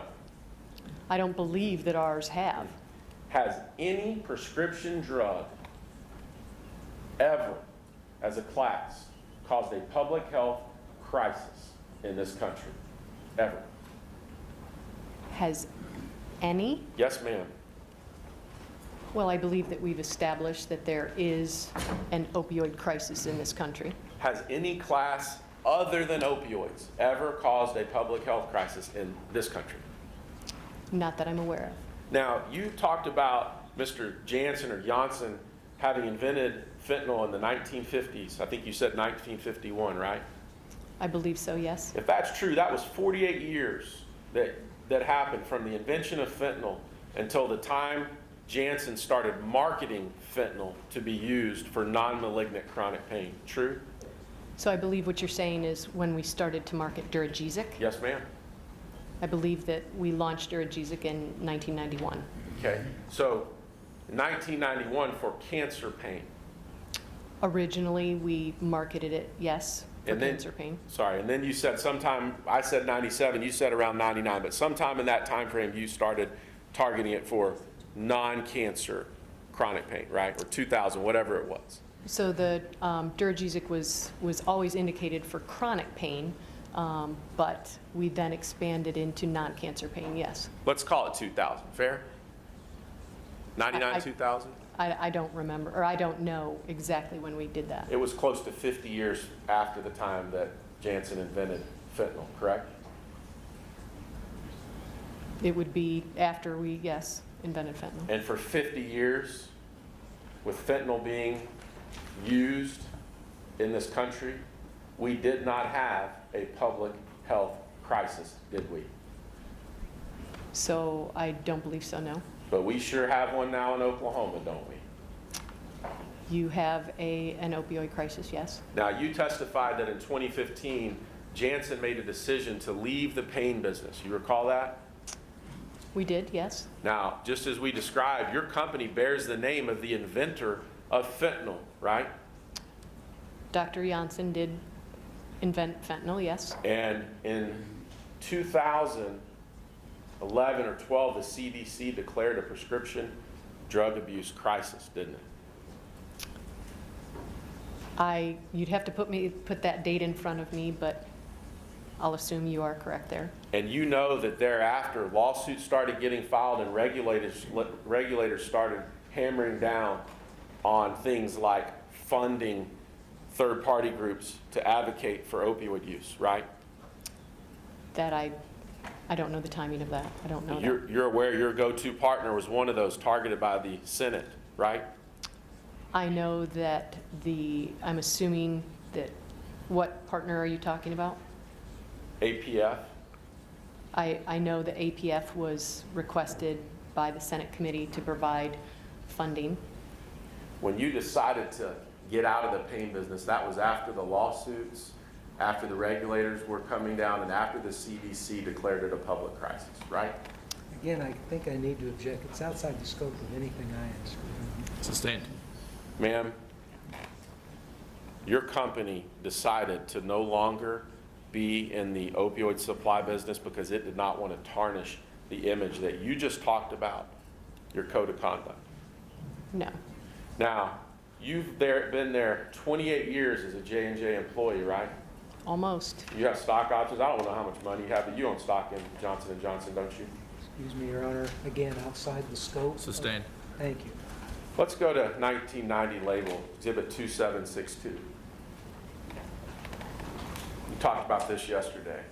And you remember that one of the things you said was the indication of this drug, fentanyl, in 1999 was indicated for chronic pain patients. Do you remember that? Yes? But it was never just indicated for chronic pain patients, period, was it? Requiring opioids. That's right. There's always been something more. And there it's requiring opioids, right? Correct. Now, what did that mean in 1990? I believe what it meant was patients who were not achieving pain relief with other means Well, required opioids. what it meant and what you believed it to do was say that you should only market it for acute and malignant pain, right? No. Well, that's what you did from 1991 to sometime after 1997, right? No. Everyone knew that you should not market these drugs broadly for non-malignant chronic pain. Everyone in the industry knew that.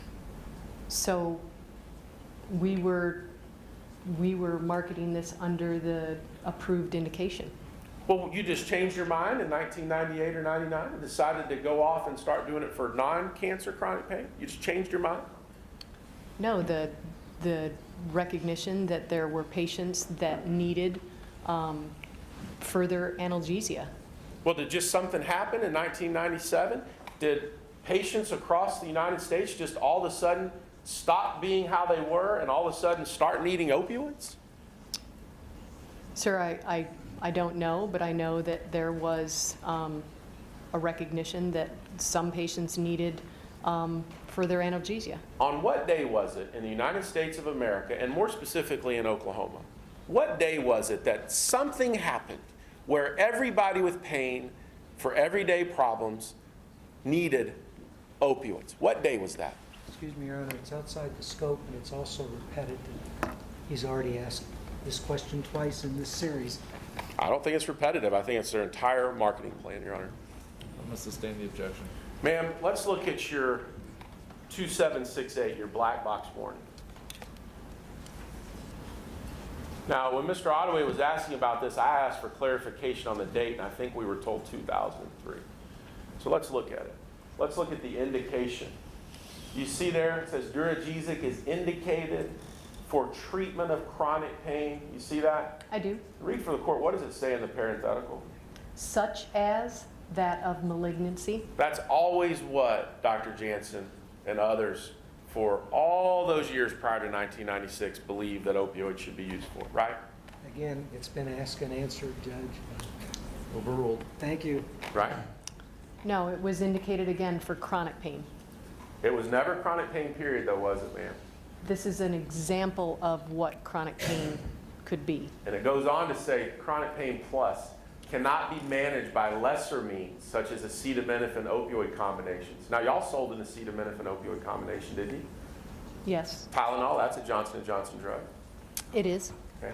Non-steroidal analgesics are PRN dosing with short-acting opioids, right? Yes, But there was something more. Requires continuous opioid administration, right? yes. Okay. That's how these drugs were always thought of, right? For the long-acting opioids? Yes. For indicated for treatment pain that required that continuous? Yes. Yes. Now let's go to 2769, a label you went over yesterday. Now here, we can go to the very beginning of this. We saw a lot of call notes when you and I had a conversation earlier where people were talking about abuse. Do you remember all that? I do. Now, Mr. Ottaway asked you about this, but I focused in on something yesterday. Here it says, well, let's start with the top. Duragesic contains a high concentration of a potent Schedule II opioid agonist, fentanyl. That's in your label, right? It is. And it says Schedule II opioid substances, which include fentanyl, hydromorphone, and it lists the others, have the highest potential for abuse. Let's just stop there. This is in your label, saying that fentanyl has the highest potential for abuse, right? It says that there, yes. Then it says, an associated risk of fatal overdose due to respiratory depression, right? I see that, yes. Okay, now let's go down the last sentence of the label that you went over yesterday. The high content of fentanyl in the patches may be a particular target for abuse and diversion. It says it right there, right? I see it written there, yes. That's 2003, right? I see that, yes. Now, that's the exact opposite of what your sales reps were saying in those dozens of call notes that we went over during that same period of time, isn't it? No, what they were saying is that the Dawn data at the time had shown that Duragesic had a low abuse. Low market. abuse potential, right? It had low abuse. There's nothing low abuse about that statement in your label, is there? It can be. It has a potential for abuse. And time and time and time again in those call notes, doctors said, we're worried about abuse, we're worried about addiction. Your rep said, not our drug, right? We only saw a portion of those call notes, so. Well, you've had many days to sleep on them. Where were they in your direct examination? You had every opportunity to talk about it. I believe that he just made the point that this is outside the scope of my direct examination. Sustained. Now here, this also says, if we go down, it says you need to do extensive monitoring of patients if they're on these drugs? And you know that's something that's in your label, right? That is part of pain management, appropriate pain management, yes. Extensive monitoring of people that may show signs of abuse or addiction. That's the exact opposite of the concept of pseudo-addiction, right? No. All Schedule II opioids have high abuse potential, right? All Schedule II opioids have the potential, yes. One pill can kill, right? Potentially. One patch can kill, right? Potentially. You've known that since the beginning. There is an abuse potential. And there's a death potential too. There is, if used inappropriately. Let's go to 2.7. Oh, inappropriately? That's the only way? Well, if you, yes, well, No. there is a potential, yes. 2769, page 12. This was another one that your testimony went over. Here it says, talks about the risk of addiction. And what it says is there's a risk of addiction even when this drug is used appropriately, right? Yes. Okay. That's the exact opposite of what's on Exhibit 974, page 2, isn't it? Just pull it up, Mike. They're prescribed responsibly.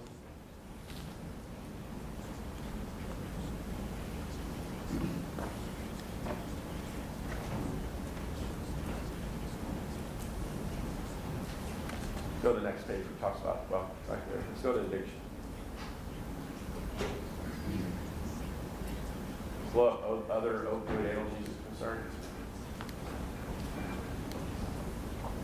According to clinical opinion polls, true addiction occurs only in a small percentage of patients with chronic pain who receive chronic opioid analgesics therapy. You see that? I do. Now let's go to what you put on duragesic.com, page 7, Exhibit 760.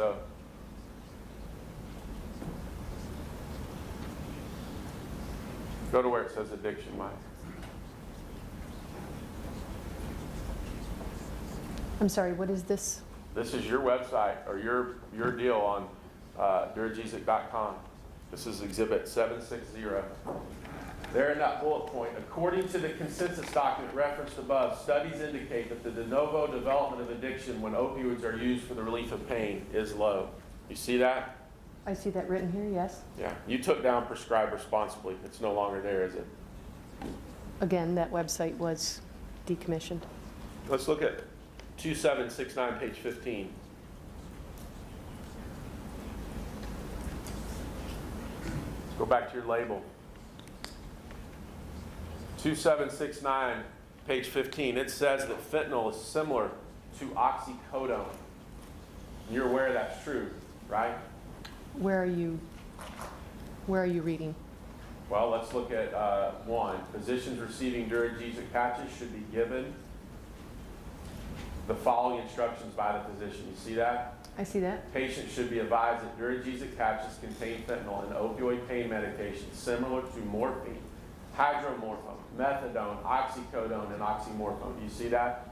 I see that. Now, you know that your sales rep calls that we went over time and time again compared your drug as being different to oxycodone, right? They would have differentiated our drug. Even when doctors are worried about abuse and addiction. Again, they would have provided the information that they had available. Let's look at 2769, page 38. Now, one of the things that's in your label that you went over yesterday was talking about if you're worried about addiction, you should go talk to your doctor. Do you remember that? Whenever a patient has questions about anything, they should talk to their doctor. Let's look at some of the things it says here about duragesic. How do I use it? Follow your healthcare provider's directions exactly, right? That's what it says, yes. Did you ever tell any patient in Oklahoma that when they went to their doctor that your sales reps had been in that doctor's office before they got there? Ever? Again, we've talked about the fact that we did not market directly to patients, so no. You could have put it on your website and said, ladies and gentlemen, mothers and daughters, when you go to the doctor in the state of Oklahoma, you should be aware that our sales reps have been talking directly to your doctor about opioids. You could have done that. Your Honor, this is way outside the scope of anything I asked her. This is right to their label. It says, talk to your doctor. Can I get a ruling on my objection? Overrule the objection. Thank you. There was nothing stopping you from putting that warning on your website, was there? We didn't, as far as I know, we did not put that on our website.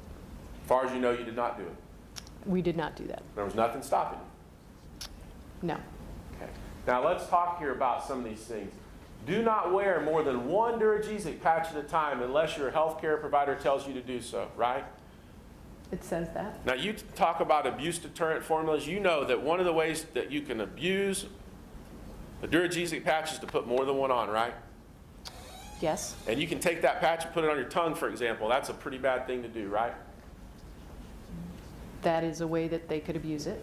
Okay, and if you look at the next to last bullet point, after you stop using a patch, be sure to fold the sticky sides of the patch together and flush it down the toilet.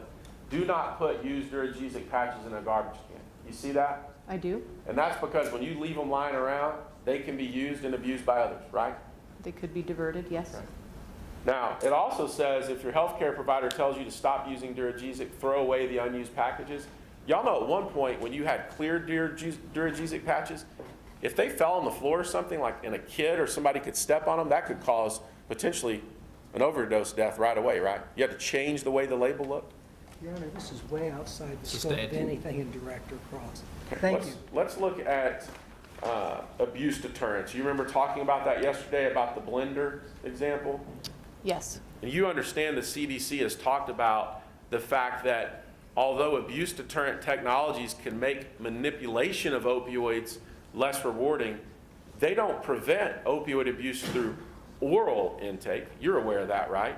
yes, And you're aware the most common route of opioid abuse is oral intake, right? yes. Now, let's look at your black box warning. You said that black box warnings are the key, right? I didn't say they were key. Said they are a key, I think is what you said. What did you mean? What is the importance of a black box warning? Black box warnings frames out important warnings. They call attention to important warnings. And I think you said the doctor has that and the patient can find them too, correct? Well, the patient is provided the label with each prescription. Okay. So those black box warnings told us what we needed to know about abuse and addiction and being careful, right? Well, those were the highlighted important, what the FDA deemed important warnings. So we didn't need sales reps to tell us about those labels. We had them. So again, they are provided with every prescription, and yes, the physician would have access to them, yes. We didn't need speaker bureaus to tell us about what's in those black boxes. We had them. Yes, they were available. We didn't need CMEs and advisory bureaus to tell us about those things because we had them, right? Well, the CME programs would have been more educational based beyond a product. We didn't need your website to talk about addiction and opioids generally. We had the warnings all along, right? You had the warnings. We This did. has been asked and answered now 5 times in a row. Your Honor, it's a different topic each time. Overruled. Thank you, Your Honor. Now, you mentioned you were involved in hiring sales reps, right? Yes, You talked about looking at Bachelor of Arts and Bachelor of Science folks, right? yes. How many times did you go to look for somebody that has a teaching certificate? We had teachers. How many times did you require that as a predicate to being hired? It was not a requirement. How many school teachers or college professors did you have as sales reps in Oklahoma? That I am not I don't know that. How much did you spend on recruiting educators? Again, I don't know that. How many medical school professors did you recruit to be sales reps in Oklahoma? I am not sure. Now let's look at J861, page 005 that you went over yesterday.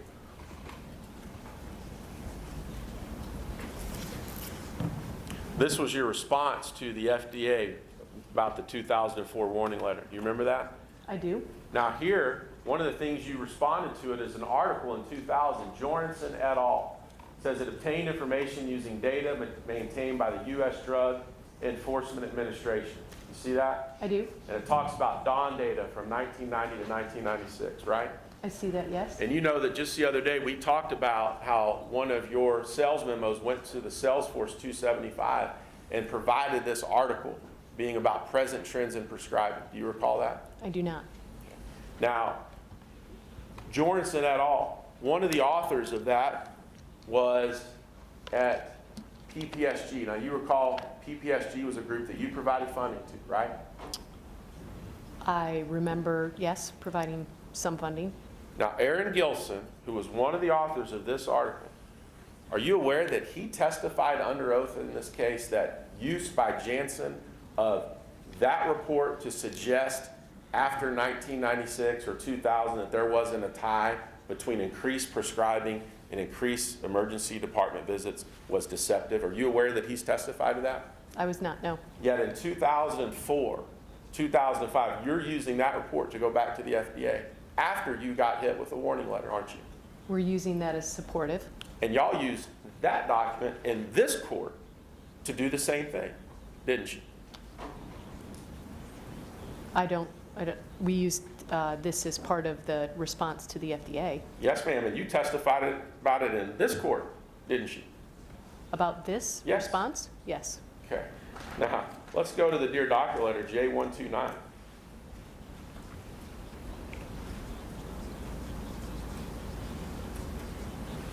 Now, this is your response, right? This is the response that we, this was the Dear Doctor letter informing doctors.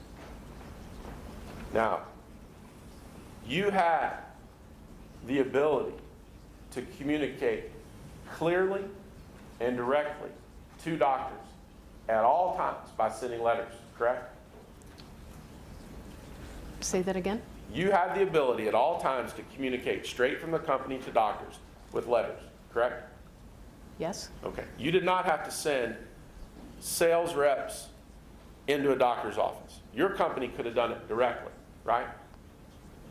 We had the means to communicate directly, yes?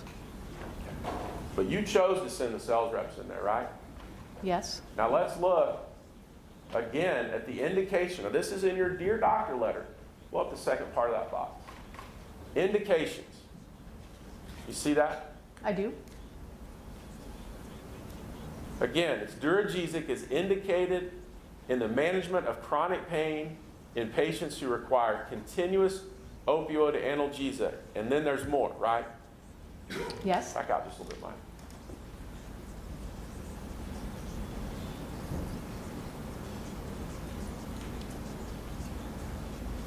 See where it says right above that? Duragesic is indicated for the treatment of chronic pain. And then we see something again in those parentheticals, such as that of malignancy, right? I see that, yes? Okay. Man, this is a pretty short letter that you sent to doctors, right? That was what the FDA had asked us to do, yes? You ever heard of Sitting Bull? No. You've never heard of the Indian Sitting Bull? The what? The Indian Sitting Bull? You've never heard of Sitting Bull? No. You ever heard the saying that it does not take many words to tell the truth? I've heard it now. It doesn't, does it? You can put the truth in a letter and tell a doctor very simply what's right and what's wrong, can't you? So this is the letter that the FDA required us to send to doctors? They required you to do. This is, well, we negotiated or we went back and forth, and this is what we determined. Okay, let's go to 1492. Now, you talked about home study accountability, right? Yes? And Judge Bachman asked you some questions about this. This home study example you gave, the one that you gave, was 2002, right? This was 2012? Okay. Now, there's nothing in here training any sales rep in 2012 about addiction, right?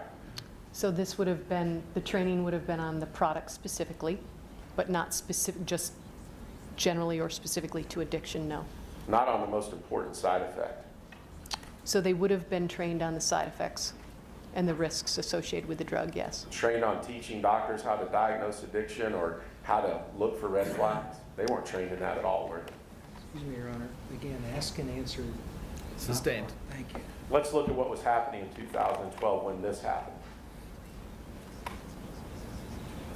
Yeah. My approach, Your Honor. Yes, you may. So just to go over where we were in the timelines, I think it's important to see. So, you don't have too much. So in 2012, when that home study was going, we look here in Oklahoma, we're at the height of unintentional prescription drug-related overdose deaths, right? I see that. We're at the height of opioid sales per person, right? Yes. And when we look over here at your sales rep graph, on the second wave of your sales targeting in Oklahoma, we're at the height of the second wave on how the frequency of calls you had here in our state, aren't we? Looks like we were calling on doctors here, yes? You can't learn about an opioid crisis and how to fix it in a 30-minute stay-at-home study module, can you, ma'am? We did not train our reps on that, no. Now, you talked about a do not call plan yesterday, right? A do not call list, Yes. That was about specialists or specialties that you could or couldn't call in, right? correct. So you had the ability to tell your reps, doctors that they could go to and couldn't go to, right? So we determined that based on specialty. And it was based on specialty because you weren't supposed to be marketing your drugs to those specialties like pediatrics, right? So it would have been based on specialties that were, that were writing long-acting opioids. Right. Like you said, veterinarians was Correct. one, because you're not going to make money on veterinarians, right? No, veterinarians, if they are prescribing opioids, they would not be prescribing for chronic pain. So it's not how you're going to make money through your marketing strategy, right? Again, it's not the individual that's writing our drug. You didn't have a do not call list for doctors here in Oklahoma, though, just based on how much they were prescribing or where they were located, did you? No, You not could that have. I know of. Sorry, you said not that you know of? No, I don't believe we did, no. There was nothing prohibiting it, though, was there? From what? From you telling your reps not to call on specific doctors. There was nothing prohibiting you from doing that. No? Now, CMEs, we talked about a lot of CMEs. I heard you say yesterday, you did not do CMEs for the prescribing of opioids for non-malignant chronic pain prior to 1997, did you? Say that again? Y'all did not fund CMEs about using opioids for non-malignant chronic pain prior to 1997, did you? I don't know. But you did fund CMEs for that purpose after 1997, right? Yes, And every CME you funded that dealt with opioids for non-cancer chronic pain, the expense of that went to your marketing budget, correct? so the funding for that would have originated from the marketing budget, and it would have been shifted over to the Med Affairs. How many CMEs have you funded on the opioid problem since you sold Noramco, Tasmanian alkaloids, and Nucynta? I believe that now the CME funding that we do is through the REMS program. How many have you done on prescribing opioids for non-cancer chronic pain since you divested all those entities? I can't give you a specific, I don't know. Okay, let's go to 3163. You looked at one of your marketing tools there for Nucynta. You were involved in that, right? I was. And one of the things you had there was this lion. You see that? I do. Are you familiar with the saying, if the lion gets away, the king must pay? You are giving me a lot. We're having another saying, I object to it, it's jingoism. I asked her if she's familiar with it, Your Honor. It's their marketing Overruled. plan. Thank you. Are you familiar with that saying? I am not. Well, the truth about the lion of opioids was that in 1996 and for all the years prior, going back to 1914, the lion was in the cage called conservative narcotics, right? Excuse me, Your Honor, way outside the scope of anything I ask. Sustained. Y'all let this lion out of the cage when you started marketing this broadly for non-malignant cancer pain, and we've been trying to outrun it ever since. True? Your Honor, same question, same subject, again, object. Outside the- Sustained. Ma'am, isn't it true that your company has come into this courtroom and tried to take the position that the state of Oklahoma somehow has not done enough because we couldn't outrun the opioid crisis. Outside the scope of anything I asked this witness. Sustained. Now, you talked just a minute ago about your code of conduct. You remember that? I do. And I think we'll all agree that's within your scope because I wrote it down. You said that is the fabric of your organization, right? The credo. Yes. And you said those aren't just words, right? I believe that, yes. And in your credo and code of conduct, one of the things that you talked about during your original first part or first couple hours with Mr. Ottaway was this one. It says we are responsible to the communities in which we live and work and to the world community as well. You see that? I do. That is the fabric of your company, right? That is what I believe. Isn't it true, man, that if that's the fabric of your company, the worst thing your company could do under your own code of conduct would be to engage in a course of marketing conduct that helped cause the worst man-made public health crisis in the history of the state of Oklahoma? I don't believe we did that. Then there's one thing worse than causing an opioid crisis, isn't there? What?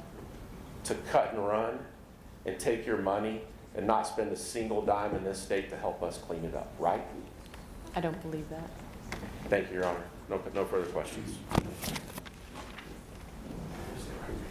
Just give me 1 second, Your Honor. I may Sure. have one question.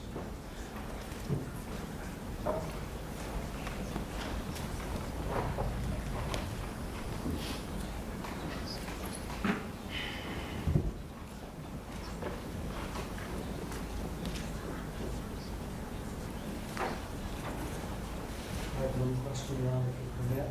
I will. You were asked about a Growing Pains website. Yes? Did that contain any reference to opioids? No, none. That's all I have. Thank you, Your Honor. Thank you. Ms. Dean Eshelman, you may return to council table or out there, wherever you want to sit, but you don't have to sit in the witness stand anymore. Thank you, sir. Thank you very much. I appreciate your patience with us. Your Honor, when she's off, we're ready to call our next witness. Okay.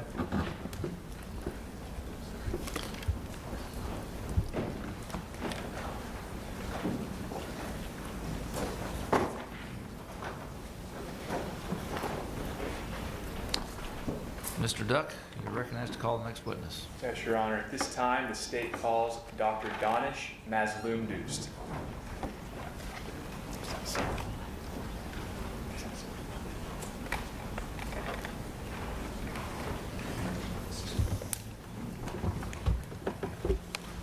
Doctor, I need to place you under oath. Please raise your right hand. Do you solemnly swear to tell the truth, the whole truth, and nothing but the truth? Yes, sir, I do. Thank you. May it please the court. Well, Dr. Mazloom-Doost, I think Tanya's already wondering how to spell your name. So can you please introduce yourself to the court and spell your name for us? Yes, sir, I'm Danish Mazloom-Doost. I've got a medical degree, so it's an MD. It's D-A-N-E-S-H. Last name is M-A-Z-L-O-O-M-D-O-O-S-T.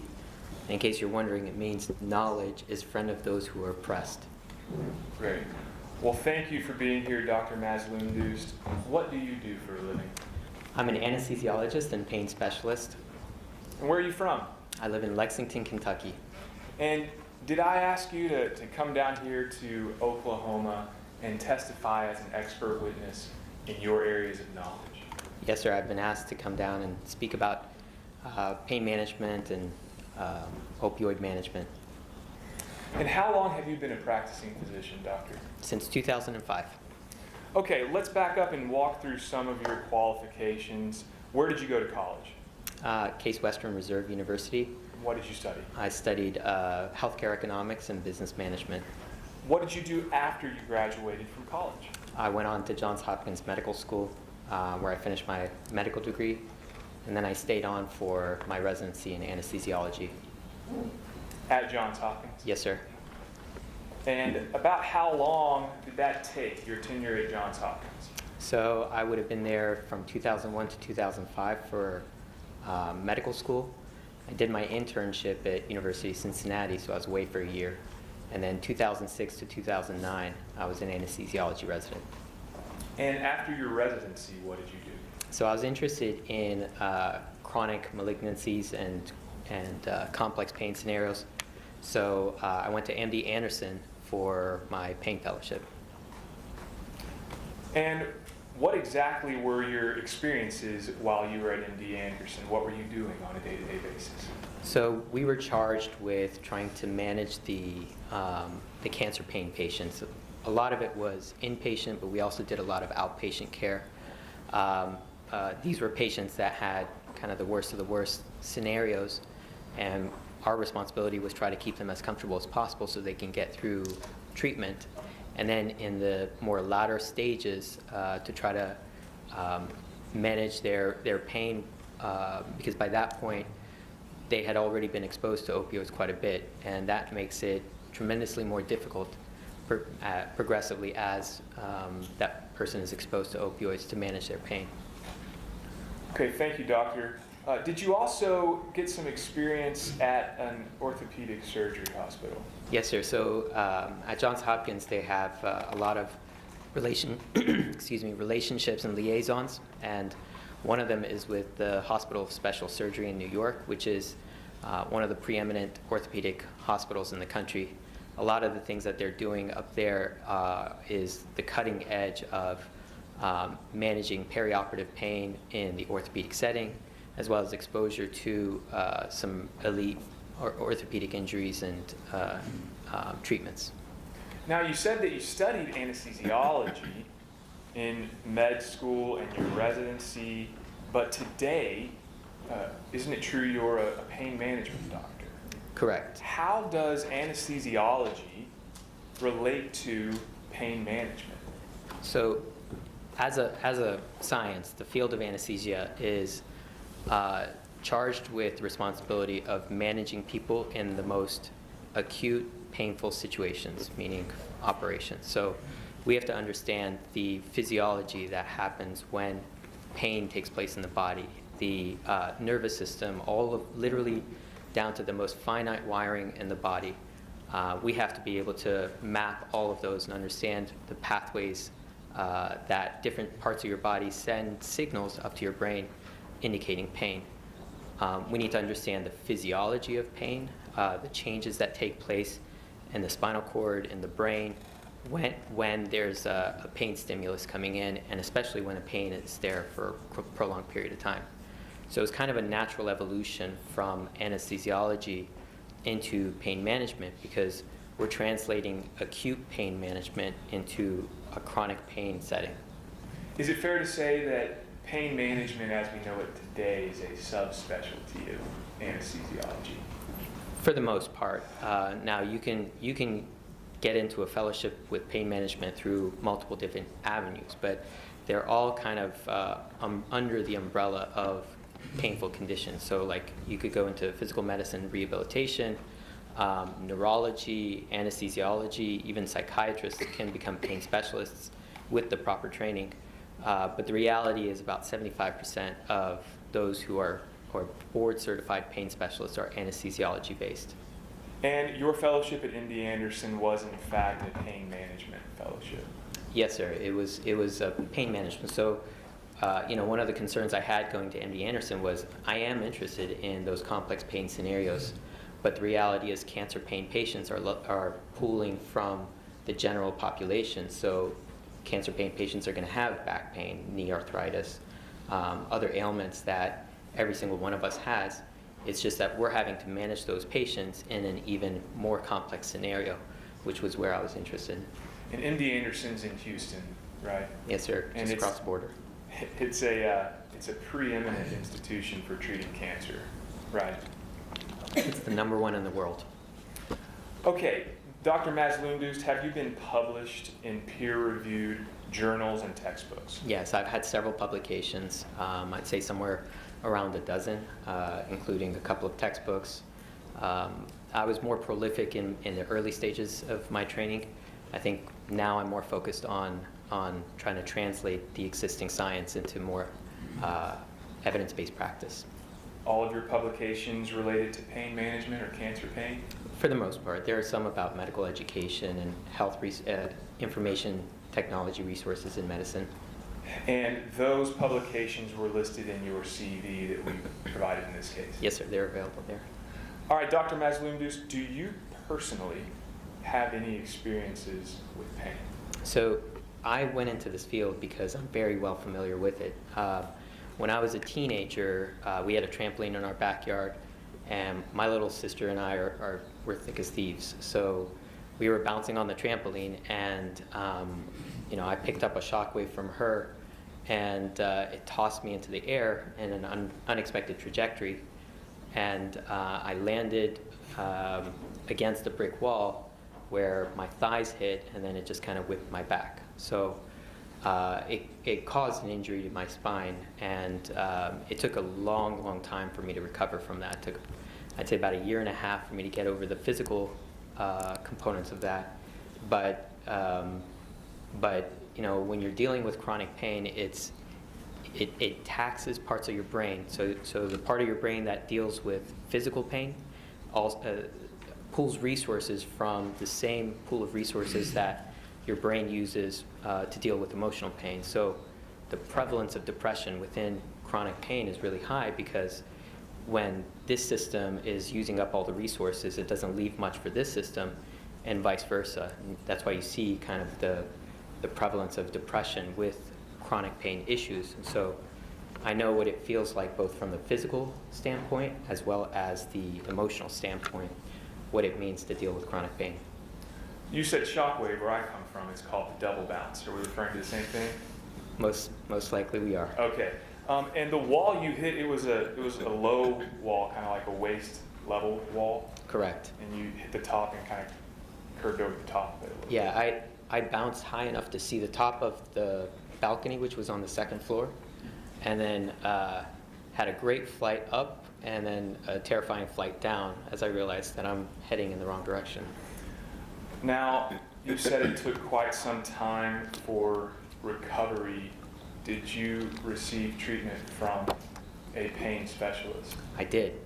So, I was fortunate because I had some very conscientious physicians who were overseeing my care, both a pain specialist as well as a psychiatrist.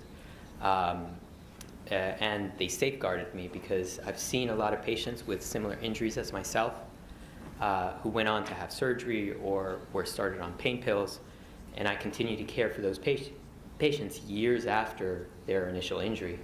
But I was one of the lucky ones because my physicians were overseeing care that was more physical therapy based, more education and understanding about what's happening in my body. They were cognizant of the emotional impact that that injury had on me.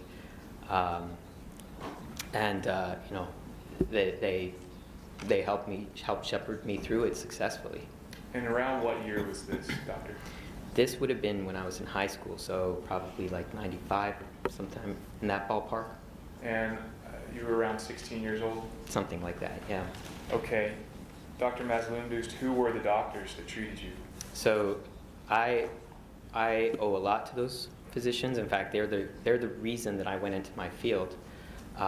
They were not only my physicians, they were also my parents. So my parents were both anesthesiologists. My mom went into psychiatry in addition to her anesthesia background. And together they saw the need for a comprehensive, multidisciplinary approach to managing pain. So while I can't say for sure, they were probably one of the first, if not the first, multidisciplinary clinic in Kentucky to address pain. And their approach differed from a lot of other practices that started up in the same time frame. While they had a very comprehensive approach focusing on the physical origins of pain, the emotional repercussions of pain, and really approaching it from a whole patient perspective, they were less reliant on just mitigating the symptoms with pain pills and like the other clinics were. So their attentive approach kept them kind of a small, intimate clinic, whereas what I saw was ballooning other practices. And I actually worked in the clinic even before I injured myself. I was there, doing everything from sweeping floors to checking in patients. And I got to see firsthand, their approach and what they did and how they treated these patients, which really was the inspiration for me doing what I do. Now, when was your parents' clinic established there in Kentucky? That would have been 1992. Okay, and today, that's the clinic that you run. Right, so when I finished my training, I came back to Kentucky in 2010, and I didn't have an intention of staying. My goal was to really help them transition into retirement and then go back into an academic career, either going back to Hopkins or MD Anderson.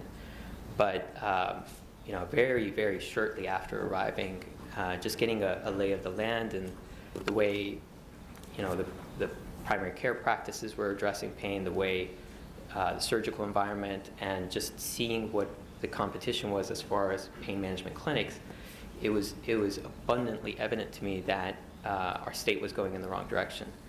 I was aware of the statistics, but when you're actually in the thick of it, it gives a completely different perspective. It makes it much more tangible how many people are adversely impacted by really the mismanagement of pain. They talk about the undertreatment of pain, and I can't tell you that any one of those patients who had been exposed to opioids were treated for pain. It wasn't that they were continuing, they had miraculously improved. They were still undertreated for pain. So I felt it incumbent upon me to see if I could stay and make a difference, change the culture, educate my colleagues, provide a new option for those patients who really had been neglected for years. Like Oklahoma, has Kentucky been hit hard by the opioid crisis? So Oklahoma and Kentucky are both in the top 5 for opioid epidemic, and there are a lot of parallels between the two states. We both have concentrated urban populations with very dispersed rural populations. Our rural environments were both decimated by this opioid epidemic, and incidentally, Southeast Kentucky is the same as Southeast Oklahoma in terms of its demographics and economic profile, as well as the prevalence and devastating impact of the opioid epidemic. Dr. Mazlumdus, approximately how many pain patients do you treat each month at your clinic? So we've grown quite a bit since I took over. I'd say right now we're seeing anywhere between 300 and 500 patients a month. And how long on average do you treat a pain patient at your clinic? Well, I think that kind of underlies 2 points I would like to make. One is that the average pain patient is something of a misnomer, because it's the equivalent of saying the average cancer patient. We think about cancer as not just one condition that has just one chemotherapy agent for it. We think of it as, cancer is the umbrella, but there are many different types of cancer with even variations within those types of cancer. So we don't treat every single one with just one chemical, or maybe just slight variations of that one chemical. We treat it with surgery, we treat it with radiation, we treat it with chemotherapy, and all the other ancillary treatments that support those entities. But when we think of pain, we think of one entity, and the conversation kind of ends right there.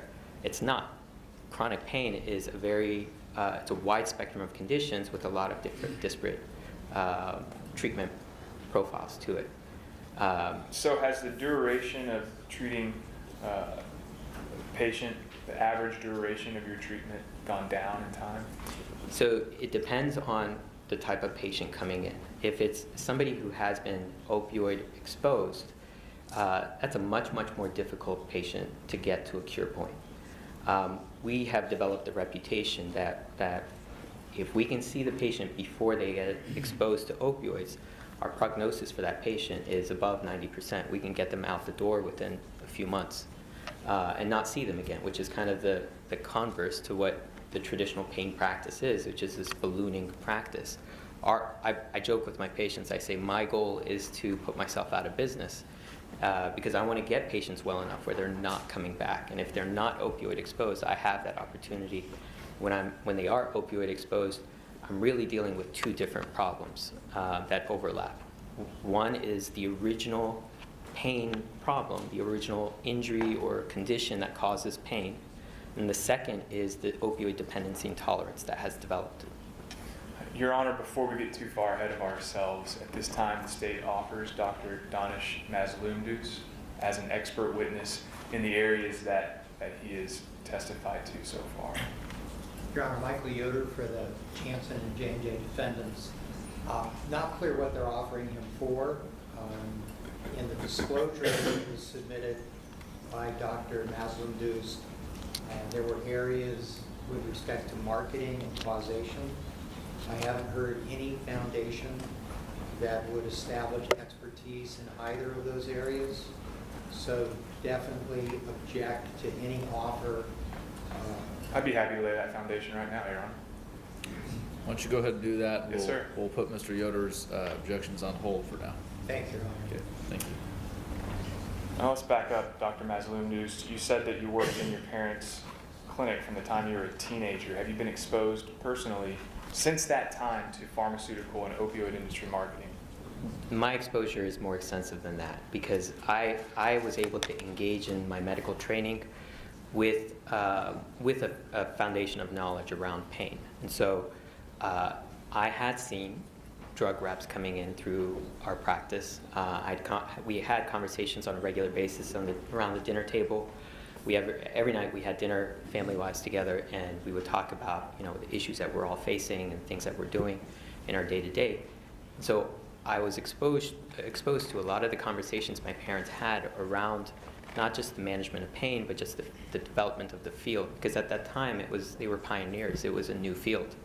And so there was a contrast. I mean, they were even picking up on the contrast between what their training was and what was evolving in the field when it came to particularly medication management. So I had that foundation going into my medical training. And during my medical training, I would say that there were many times where I didn't have the vocabulary for it at that time, but I could sense that there was some dissonance in what I was being taught versus what I had learned in my own personal experience, both as a patient as well as the child of two providers who were very active.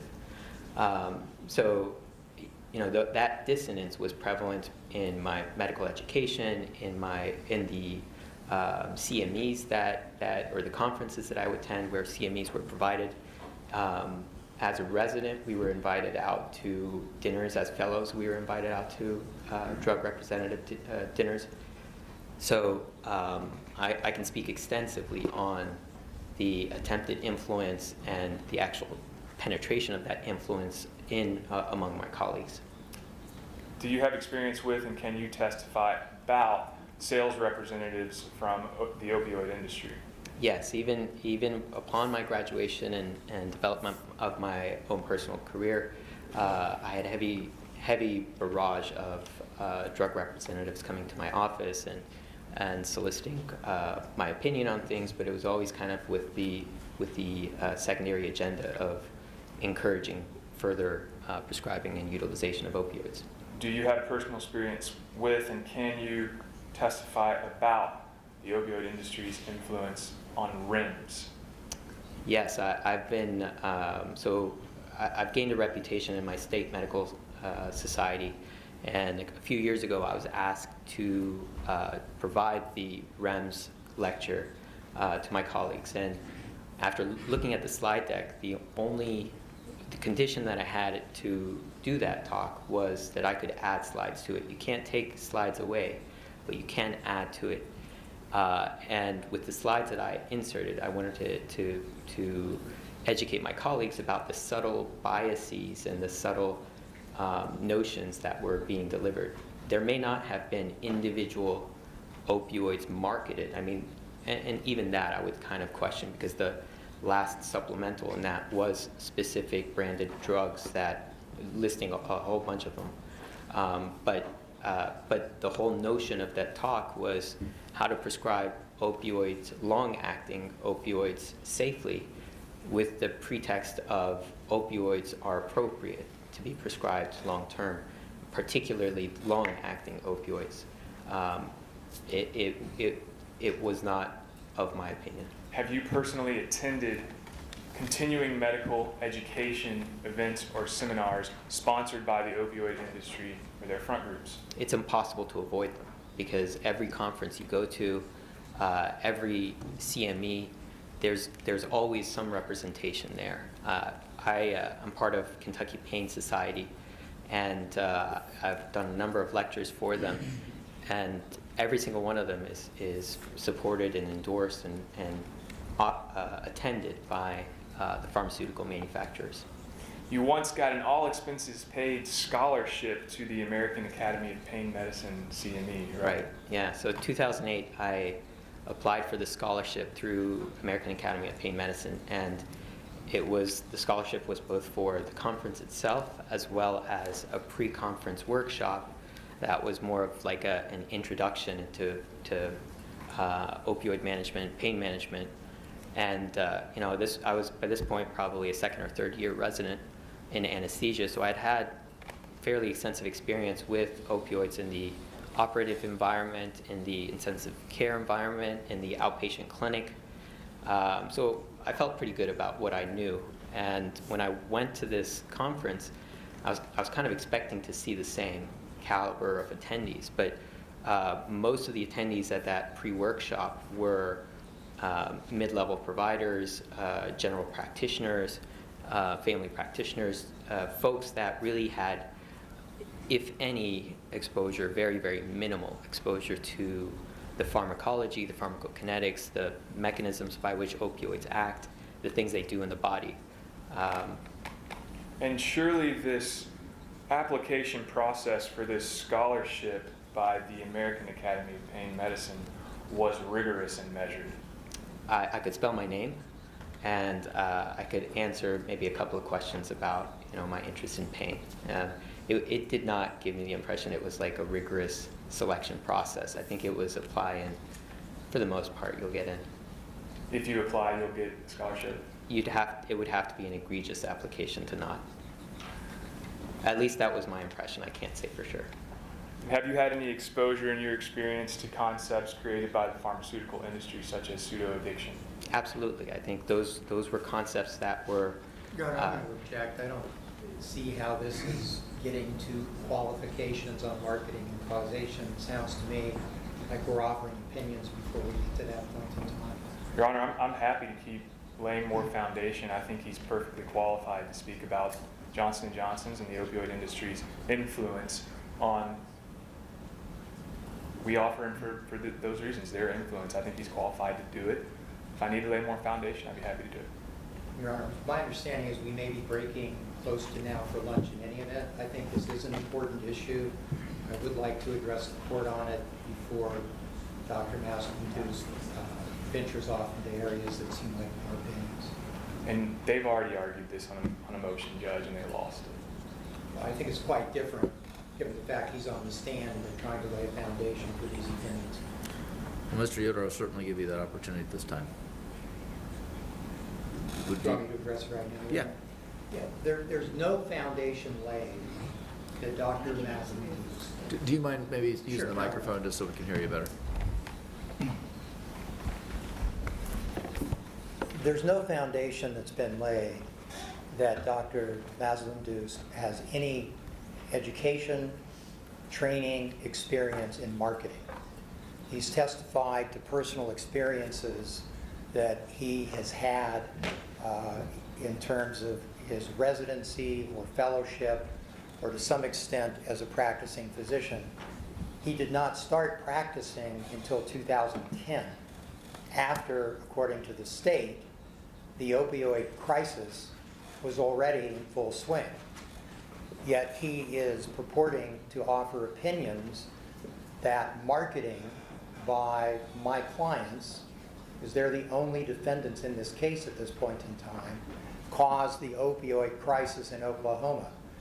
There's no foundation that's been laid that he's ever been licensed or practiced in Oklahoma, that he has any personal experience with respect to any sales representative calls in Oklahoma, that he has done any type of study that would relate to the situation in Oklahoma.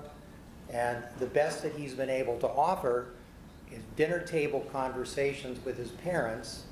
And I understand that there's a background there and that he has strong feelings about this. But dinner conversations with his parents when he was in high school do not make him an expert. Seeing his colleagues during his residency and how they're reacting to material and literature does not make him an expert. The only evidence that's been offered in terms of his qualifications as a marketing expert is limited experiences after he was licensed to practice law, all of which took place in Kentucky, not in Oklahoma. And not only is he purporting to offer opinions about marketing, he's trying to tie it into causation as well, without any foundation being laid that he has any expertise with respect to establishing how marketing actually impacts to such an extent that it would cause the kinds of things that are being addressed in this case. So, Your Honor, personal experience does not make one a marketing expert, nor does it make one an expert to be able to opine on causation. So for that reason, we think that he can certainly testify based upon expertise he has as a pain management specialist. And there may well be things that he could testify to that would be helpful to the court in that area. But in terms of marketing and in terms of causation, he has no qualifications that would put him in a position to say anything that would really be of any value to the court. So on that basis, we do make that objection. Thank you, Mr. Yoder. Mr. Duck? May I respond quickly? Yes. Judge, this is exactly the problem. The same thing is still happening in this courtroom. They are saying that a marketing expert needs to be the person to explain to this court the medical concepts they put in their marketing. Now, what Dr. Mazlumdust has been asked to do here is to look at the substance of the things that Johnson & Johnson put in marketing and tell this court whether or not it's true. He can do that. In fact, they shouldn't have marketing people doing that at Johnson & Johnson. They should have people like Dr. Mazlumdust determining whether or not that marketing is accurate. And it wasn't accurate. He was exposed to it personally, and that's what matters. And he saw it in his own experience, and he knew it was wrong. And he had to overcome years of learning at the top institutions in the United States of America to undo it. And so he needs to be able to talk about marketing in this case. Now, we want to walk through what pain is. That's where we're going to start. We're going to then talk about how opioids work on pain, what they actually do. And then we want to talk about how the marketing differed from the truth, whether or not there were certain tactics that were studied and their return on investment and the marketing analyses and share of voice and all of that they do is important. I don't know. It's not what he's going to testify about. We have other people from the state that are going to testify about that. But he has to be able to talk about what the marketing was and why it was inaccurate. So we'd ask that he be allowed to testify on these issues. Do you want to address Mr. Yoder's objection to recognizing him as Dr. Mazlumdust as an expert in causation? Sure, absolutely. I think that it's common sense that if you have marketing after marketing after marketing that contains lies, whatever the format is, that infiltrated the very field that he works, the very field that he lectures in, the very field that he's published in, and he can actually witness the effects of that marketing. Here's what the marketing said.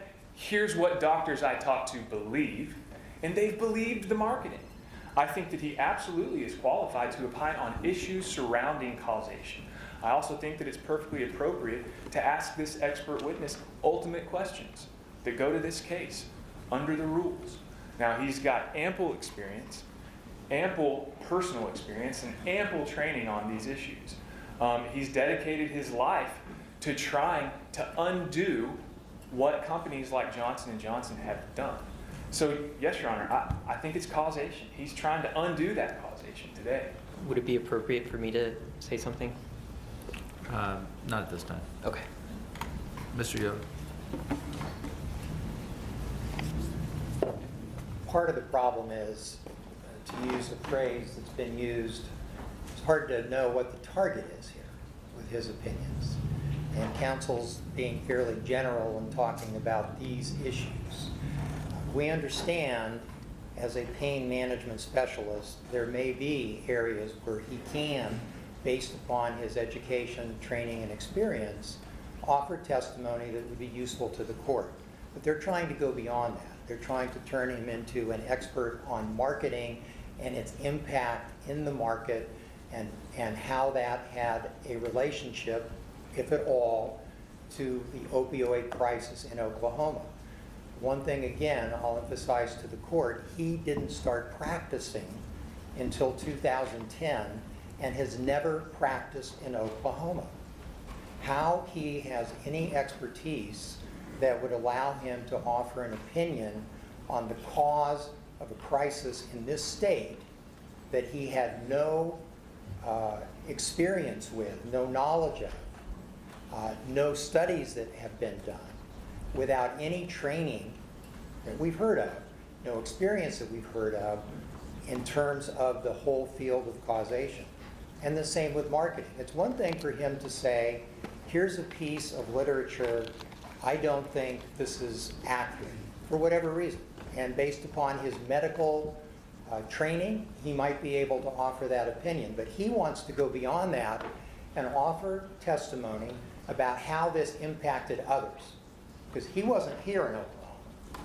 So that's not a relevant issue. He can't just come in here as a recipient witness and say, this is what I thought. Now, there may be doctors in Oklahoma that would be offering testimony that might be relevant to that issue. We'll see. They call it. But the point is that he's trying not just to offer testimony based upon his medical, education, training, experience, but taking it the next step to say, number one, this had an impact in the market, and number two, this had a causal effect with what's happening in Oklahoma. And he doesn't have qualifications that would enable him to go that far. So I think it's important that we be clear as to what areas he's being offered on. In terms of his opinions as a medical doctor in this area, that's one thing. But effect on the market and causation is another. May I ask him a couple of questions that might really put to bed some of these issues? Sure, Mr. Dutch. Thank you for the leeway, Judge. Dr. Mazlumdus, you didn't start practicing in 2010. You've been a licensed physician since 2005. Yes, sir. When you were at MD Anderson, were you a fully licensed and practicing physician? Yes, sir. Dr. Mazlumdus, did you treat patients from Oklahoma when Yes, you sir. were at MD Anderson? I did, yes, sir. Did you treat patients from Oklahoma at MD Anderson who were addicted to opioids? Yes, sir. Did you treat patients at MD Anderson from Oklahoma who should not have been on those opioids? Yes, sir. Did you treat patients at MD Anderson from Oklahoma who had been treated by physicians in Oklahoma? Yes, sir. Your Honor, we can go into those specifics, and we think we should be able to go into those specifics. But he does have experience with patients from Oklahoma. We can offer that evidence if permitted to do so. One last thing. We argued about this for 2 weeks. And to my knowledge, Mr. Yoder was not here for those 2 weeks of argument over the dollar motions. But Judge, this is a bench trial, and Your Honor can decipher how to place weight on Dr. Mazlumdus' testimony. He is eminently qualified, has great experiences that go directly to this case. If you don't find it to be of great weight, you can do with it what you will. But that was the primary theme of 2 weeks of motions and hearings. And we'd ask that we permitted to put Mr. Mazlumdus on, and Your Honor can do with his testimony as you see fit. One more thing, Your Honor. Sure. Mr. Duck's right, I wasn't here at the time, but as Your Honor knows, in limiting motions often are denied and issues are reserved for trial. And my understanding is Your Honor indicated that with a number of different rulings, including That is correct. this one. And we're here now, and evidence is being offered, so now's the time to stand up and make these points. The fact that Dr. Mazlumdus, Yes, sir. is that okay? That's perfect. had treated some patients who were from Oklahoma. Again, we understand as a pain management doctor, he may be able to offer opinions about treating patients with either cancer pain or chronic pain that's non-cancer. We understand that. But what they're offering him for, in addition to that, is marketing and causation. And the fact that he saw some Oklahoma patients when he was in Houston doesn't make him an expert on marketing in Oklahoma or on the causation of an opioid crisis in Oklahoma.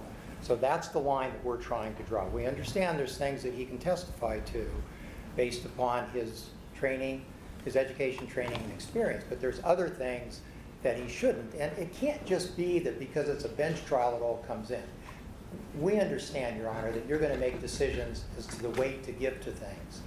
But we're talking about a case with multiple experts, marketing experts who have expertise in this area. And to allow this witness to go into those areas is going to require us to question him. It's going to take time, and it really isn't going to add any value to the court's consideration of these issues. So thank you for hearing me on this. Thank you. Thank you. Their marketing was nationwide, and that's exactly what they testified to. Your Well- Honor, with that, I'm finished. We'll wait to hear from the court.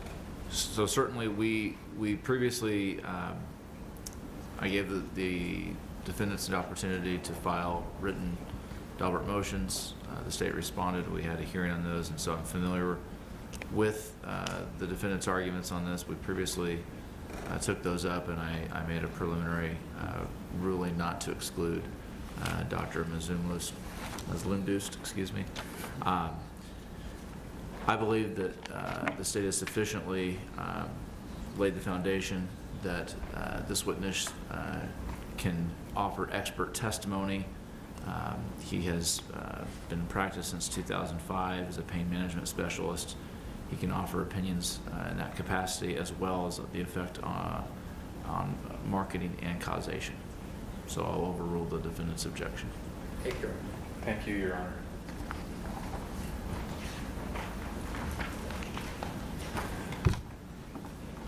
All right, Dr. Mazlumdust, back to it. Like I told Judge Bachman, where we want to start today is by understanding what pain is. Is it accurate to say that opioids have been used or overused to treat pain?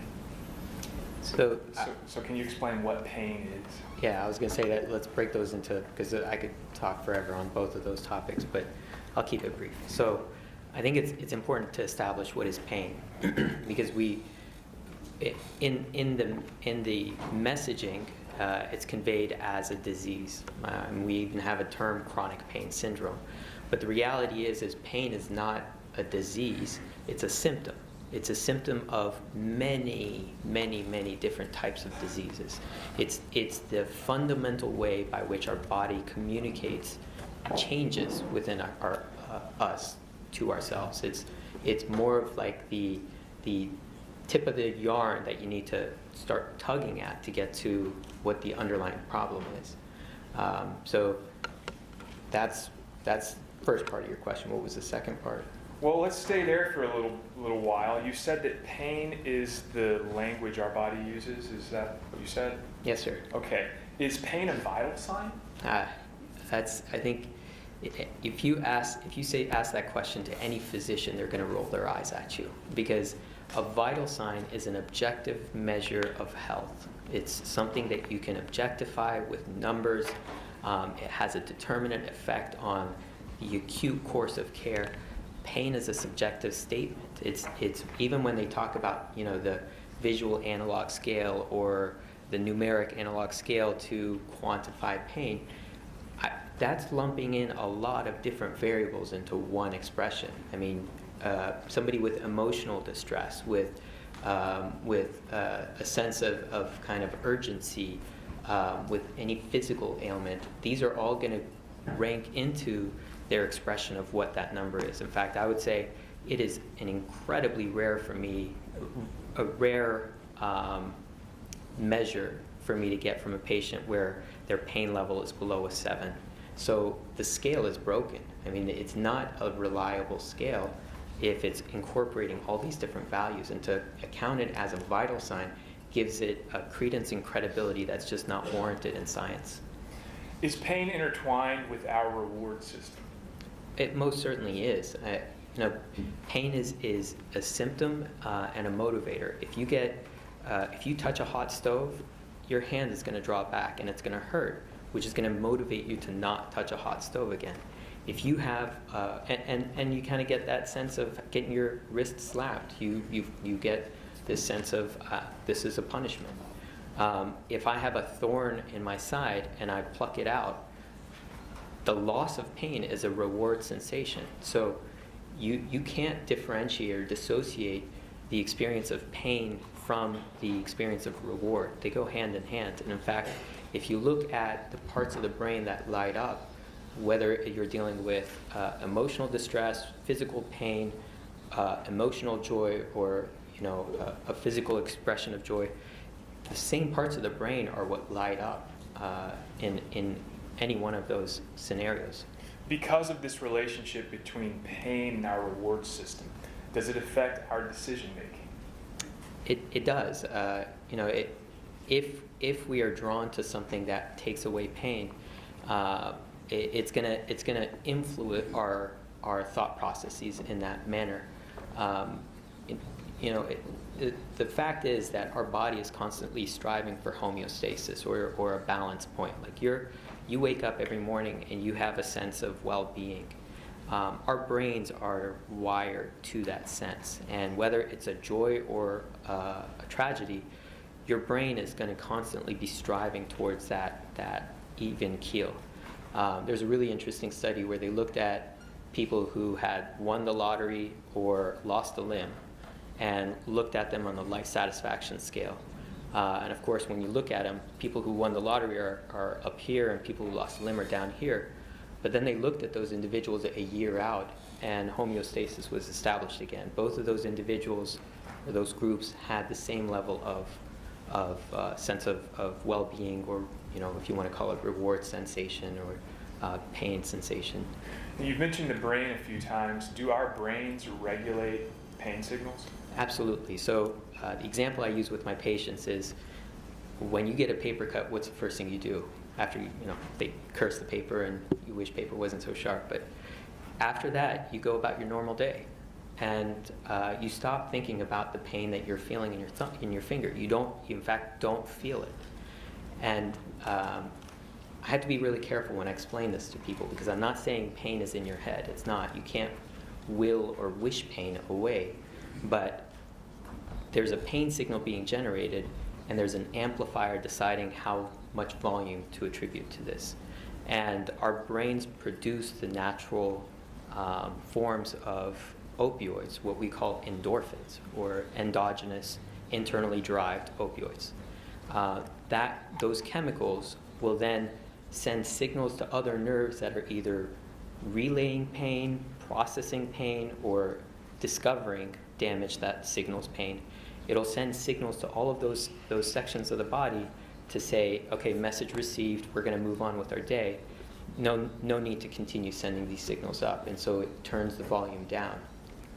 Is that part of the homeostasis concept you were explaining earlier? It is. Even if you talk to somebody who has chronic pain, if you really start to inquire into their day-to-day sensations, their day-to-day experiences with pain, they'll perceive it retrospectively as they're in pain all the time.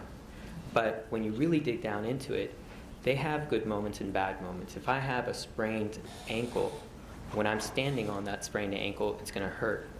But if I sit down, that pain eases up. The pain that you're experiencing is an indication of damage in the body, more often than not. There are certain circumstances around that. But more often than not, it's an indication of damage in the body. And it's your body's way of saying there's a limitation to what you're doing right now. Now, unless you actually fix that limitation or fix that problem, that pain is going to be there. So until I'm standing on that sprained ankle, that pain is going to be there. When I sit down and give my body some time to rest, the pain eases up. And part of that is because the damage is less, but part of it is because that regulatory part of the brain that's seeking homeostasis is going to increase the production of endorphins, or those naturally derived opioids. All right, you've said that a few times. So do our bodies naturally produce an opioid-like substance? It absolutely does. Okay. Now, how do opioid medications work? What do they do in a patient? So similar to those endorphins, they target specific parts of the nervous system, but they target the parts of the nervous system after the brain has already seen the pain signal. So they'll kind of give the signal, an artificial signal, to the nerves transmitting pain. That message has been received. But those nerves are still going to be sending signals up. So what tends to happen is that the body develops or adapts to that signal suppression from the opioids. It's that homeostasis process. What essentially happens is that the way I explain it to patients is it's like watching TV with the volume turned down. Once you find the remote, you turn the volume up, but then if you hit a commercial break, the volume is too loud. So essentially, your brain is seeing a message coming in, but something is not allowing you to hear the sound from that message. So it's smart enough to turn the volume up. The problem is if you take away those opioids, or if the level of medication in your bloodstream drops, now all of a sudden you've hit a commercial break and the volume is way too loud again. So do opioids fix the underlying cause of pain? They don't fix the underlying cause of pain. They don't even necessarily numb the pain. They just make you care less about the pain. So do opioids also cause changes in our brains? Yes, as time goes on, there are genetic changes that take place with the proteins expressed in our neurons actually changing when they're constantly bombarded by opioids. So that adaptation is taking place, and even if you look at the studies, like I think Milligan was one of the authors that they used to advocate for Fentanyl. Even if you look at that study, you'll see that over that 1 year span, the doses were progressively increasing. Now, was that because universally all of those patients were developing worse conditions? Can't be, right?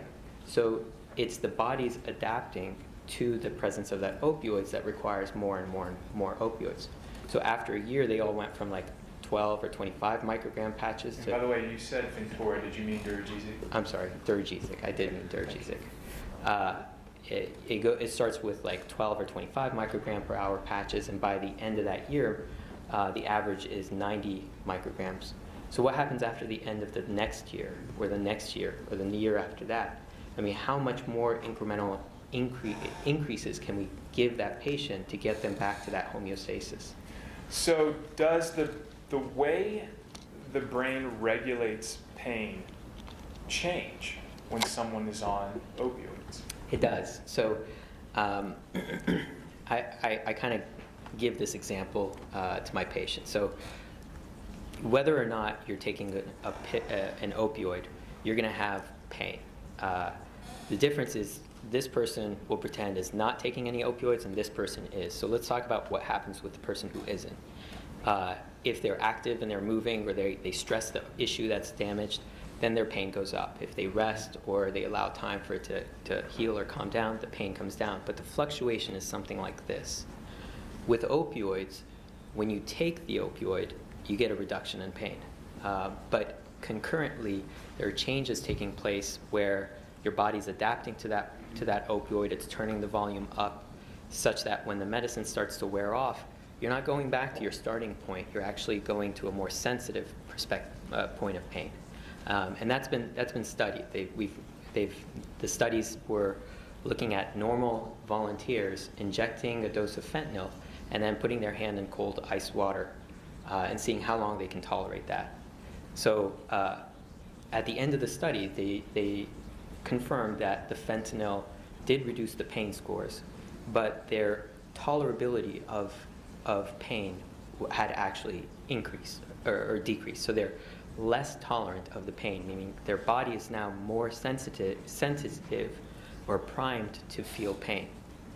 And the effect of that lasts far longer than the initial analgesic effect, or that initial pain relieving effect. So the increased sensitivity of pain was lasting about 5 or 6 hours versus the period of time where they felt better.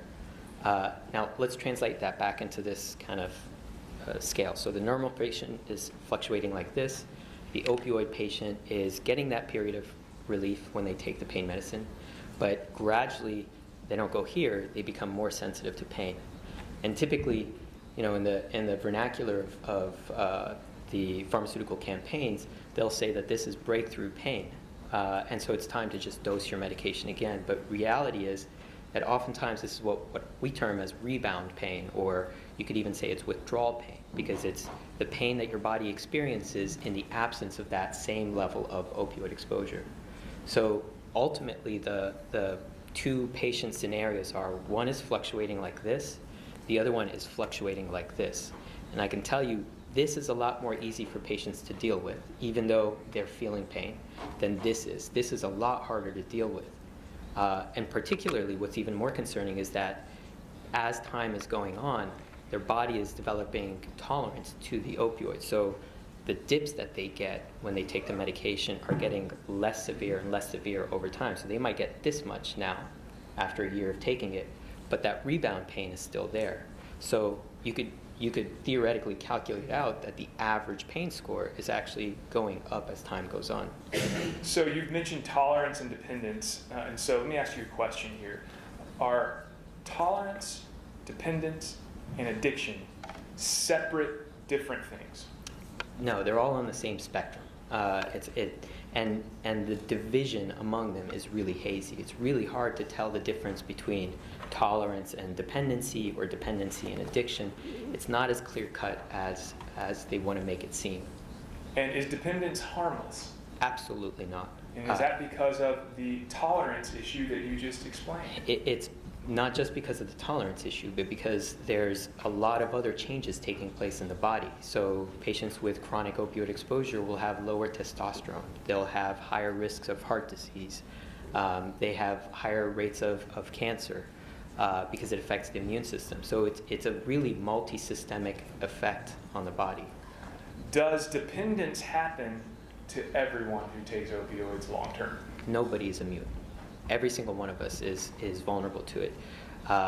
The CDC puts out the morbidity and mortality weekly review, and in that there was one review about the effect of opioids. After a single day of use, 6% of the population remains on opioids. After 30 days of use, For how long do they remain on opioids? a year later, they came back and looked at those patients a year later, and one day, 6% of those people stayed on opioids. 30 days, 30% of those patients stayed on opioids. Meaning, and 7% of all prescriptions for new patients unexposed to opioids, 7% of those are for 30 days or more. Meaning that 30% of that population is going to remain on opioids a year out from the time that they were first started. What happens if it's a year of opioids or 2 years of opioids? Nobody's done the studies, but you can extrapolate that if after 30 days, 30% are remaining on opioids for at least a year out, that progressively it becomes harder and harder to get these patients off of opioids. Does dependence happen even when patients take opioids as prescribed by their doctor? Absolutely. Do the changes in the brain that you explained happen even when patients take opioids as prescribed by their doctor? Yes, they do. Does a person lose their pain tolerance? Does pain tolerance lower even when patients take opioids as prescribed by their doctor? They do. The example I give my patients is, you're on X amount of medication. If we took you before you ever started this medicine and you slammed your hand with a hammer or slammed it in a door, would that hand hurt before you ever started pain medication? Would it hurt now that you're taking pain medication? And they agree that yes, in both scenarios, whether they were opioid naive or opioid tolerant, they feel the same pain. And you're not even talking about addiction. I'm not even talking about addiction. I think addiction is a travesty. It's a complication of opioid use. But what's more concerning to me is the physiologic changes that happen in the way your body processes pain, the way you experience reward. Those changes are universal, and those changes are far more impactful on a larger population's lives than addiction even is. Is it your expert testimony that opioids can actually make your pain worse? I've seen plenty of patients in that scenario. I can give you one example of a patient that I inherited from. He moved to Kentucky after being in New York, and there his doctor had ramped him up on literally hundreds of milligrams of morphine equivalents a day. And morphine equivalents is kind of the scale that we use to get a sense of how much medication somebody's on, because they could be on fentanyl or oxycodone. It just kind of gives us that base number or base barometer. He was on hundreds of milligrams of morphine equivalents a day for very, very typical pain issues, like he had some knee osteoarthritis, some low back pain from joint arthritis in his spine, and we had a very frank conversation about where he is, the challenges that this is going to take in trying to get him to a better place. But he went along with the program, and we started to taper him down. At a certain point, he just got tired of it and took the leap himself and stopped the medication. And he said it was horrible. For 2 weeks, he was going through withdrawals. It took several months for him to kind of overcome that. But at the end of the day, he came into my practice on a wheelchair. He was groggy. He was not oriented. And today he walks into our clinic by himself. He says that stopping the medication has dramatically changed his life, that his pain is actually more tolerable, that he feels like the fog has lifted. He says that he's developed a new relationship with his teenage daughters. And this is just one example. He's not isolated. I had another patient who, similar scenario, had been on opioids.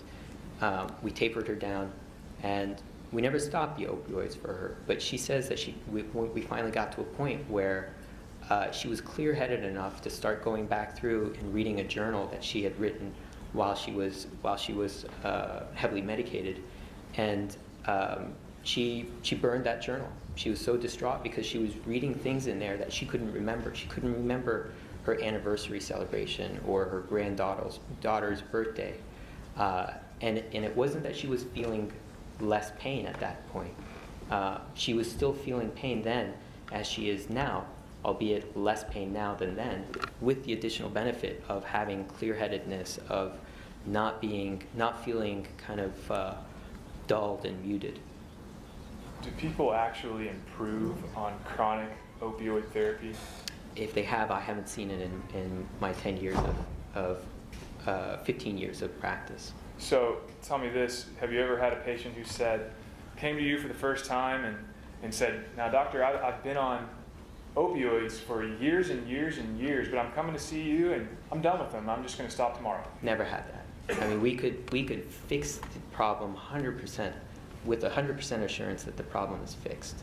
And for as long as they've been taking opioids, they will continue to feel something in that area, because I kind of equate it to trying to discipline a child with a lollipop.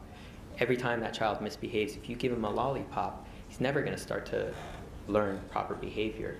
And at some point, the neural physiology has to adapt to the presence of normal functioning entities in that area. The new homeostasis needs to be established. So if you continue taking that opioid, the homeostasis is the presence of that opioid, even if the problem is fixed. Have you ever had a patient whose underlying injury had completely healed? The underlying cause of the pain had completely healed, and they were still on chronic opioid therapy? Plenty. In fact, I would say a majority of low back pain issues are originating from a muscle strain. Now, studies will show that 90% of those will resolve on their own within 2 to 3 months. But if you initiate opioids for that patient, you can guarantee that that person will still stay on opioids for years. And there have been plenty of studies demonstrating that opioids for chronic low back pain is a mistake. It makes people worse. And you're not even talking about addiction, are you? Again, not talking about addiction. I'm just talking about how are we managing this one patient. Is it your testimony that opioids have contributed to chronic pain in America? There's no doubt about that. Look at the statistics. This is a country with the highest rating of pain scores. Every demographic in this country is reporting more pain today than they were 10, 15, 20 years ago. What's the variable that's changed? I mean, we were given the notion that these medications are going to cure us of pain problems, that pain has been undertreated and these medications are the solution. Well, if that's the case, we've been failing miserably. I mean, what's going on with our population that we're feeling more pain and yet we're still the most medicated country in the world when it comes to opioids? So I can't think of any other physiologic change that's taken place in a large enough scale to cause those changes. And do you remember seeing that slide of Johnson & Johnson's that said exactly what you just said, which is that opioid use is increasing, but so is chronic pain? It said there must be a disconnect somewhere. And the disconnect is how we're treating pain. The disconnect is in how we think about pain. It's built into the fabric of our medical institutions, is that pain is a disease that we need to eradicate, and opioids are the vaccine. And it's not the case. We need to completely change the culture of pain management. Is it your testimony that opioids have been overused and over-relied upon by people managing pain, physicians managing pain? Excessively, incredibly. I mean, to the degree that I think most clinicians don't even comprehend how off the right track we are. The notion has been, if a medication has a half-life of 4 hours or 6 hours, that means you need to redose that medication every 4 or 6 hours. And that is the recipe for building that tolerance, for getting to that homeostasis where opioids are the norm. So you'll see patients on like 90 pills a month, 100 pills, 120 pills a month, enough to where they can be taking it around the clock, making the movement towards a long-acting medication kind of like a very rational thought process, that it makes sense. Why do they need to be bothered by taking the pill every 4 hours or every 6 hours? They can just put on a patch and then the medication infuses every hour on the hour. And it's not a small amount of medication. I mean, if you look at the 100 microgram per hour patch, that means 100 micrograms of fentanyl are going into that patient's body every hour. Well, if I'm in the operating room and I'm anesthetizing somebody enough to where somebody can cut them open with a knife and they don't feel it, I'm administering 50 micrograms, 100 micrograms, but they're getting this much every hour. It's the equivalent of 160 morphine pills every day. Now, doctor, are you totally anti-opioids in all situations? Absolutely not. I'm an anesthesiologist. It would be ironic for me to say that I'm anti-opioid. I'm not a teetotaler when it comes to opioids. I'm just advocating that there's a better way we can utilize these medications so that we safeguard patients and we're actually treating the problems, as opposed to, if you were to cut your thumb off with a saw and I came over and I just threw a blanket on it so you wouldn't see it bleeding, but eventually it's going to bleed through that blanket. And then does it make any sense for me to say, oh, okay, no problem, I'll just add more blankets to this? In fact, we're going to do a long-acting blanket. We're going to put a patch blanket on your thumb. It's continuing to bleed until I actually cauterize or tie off those blood vessels.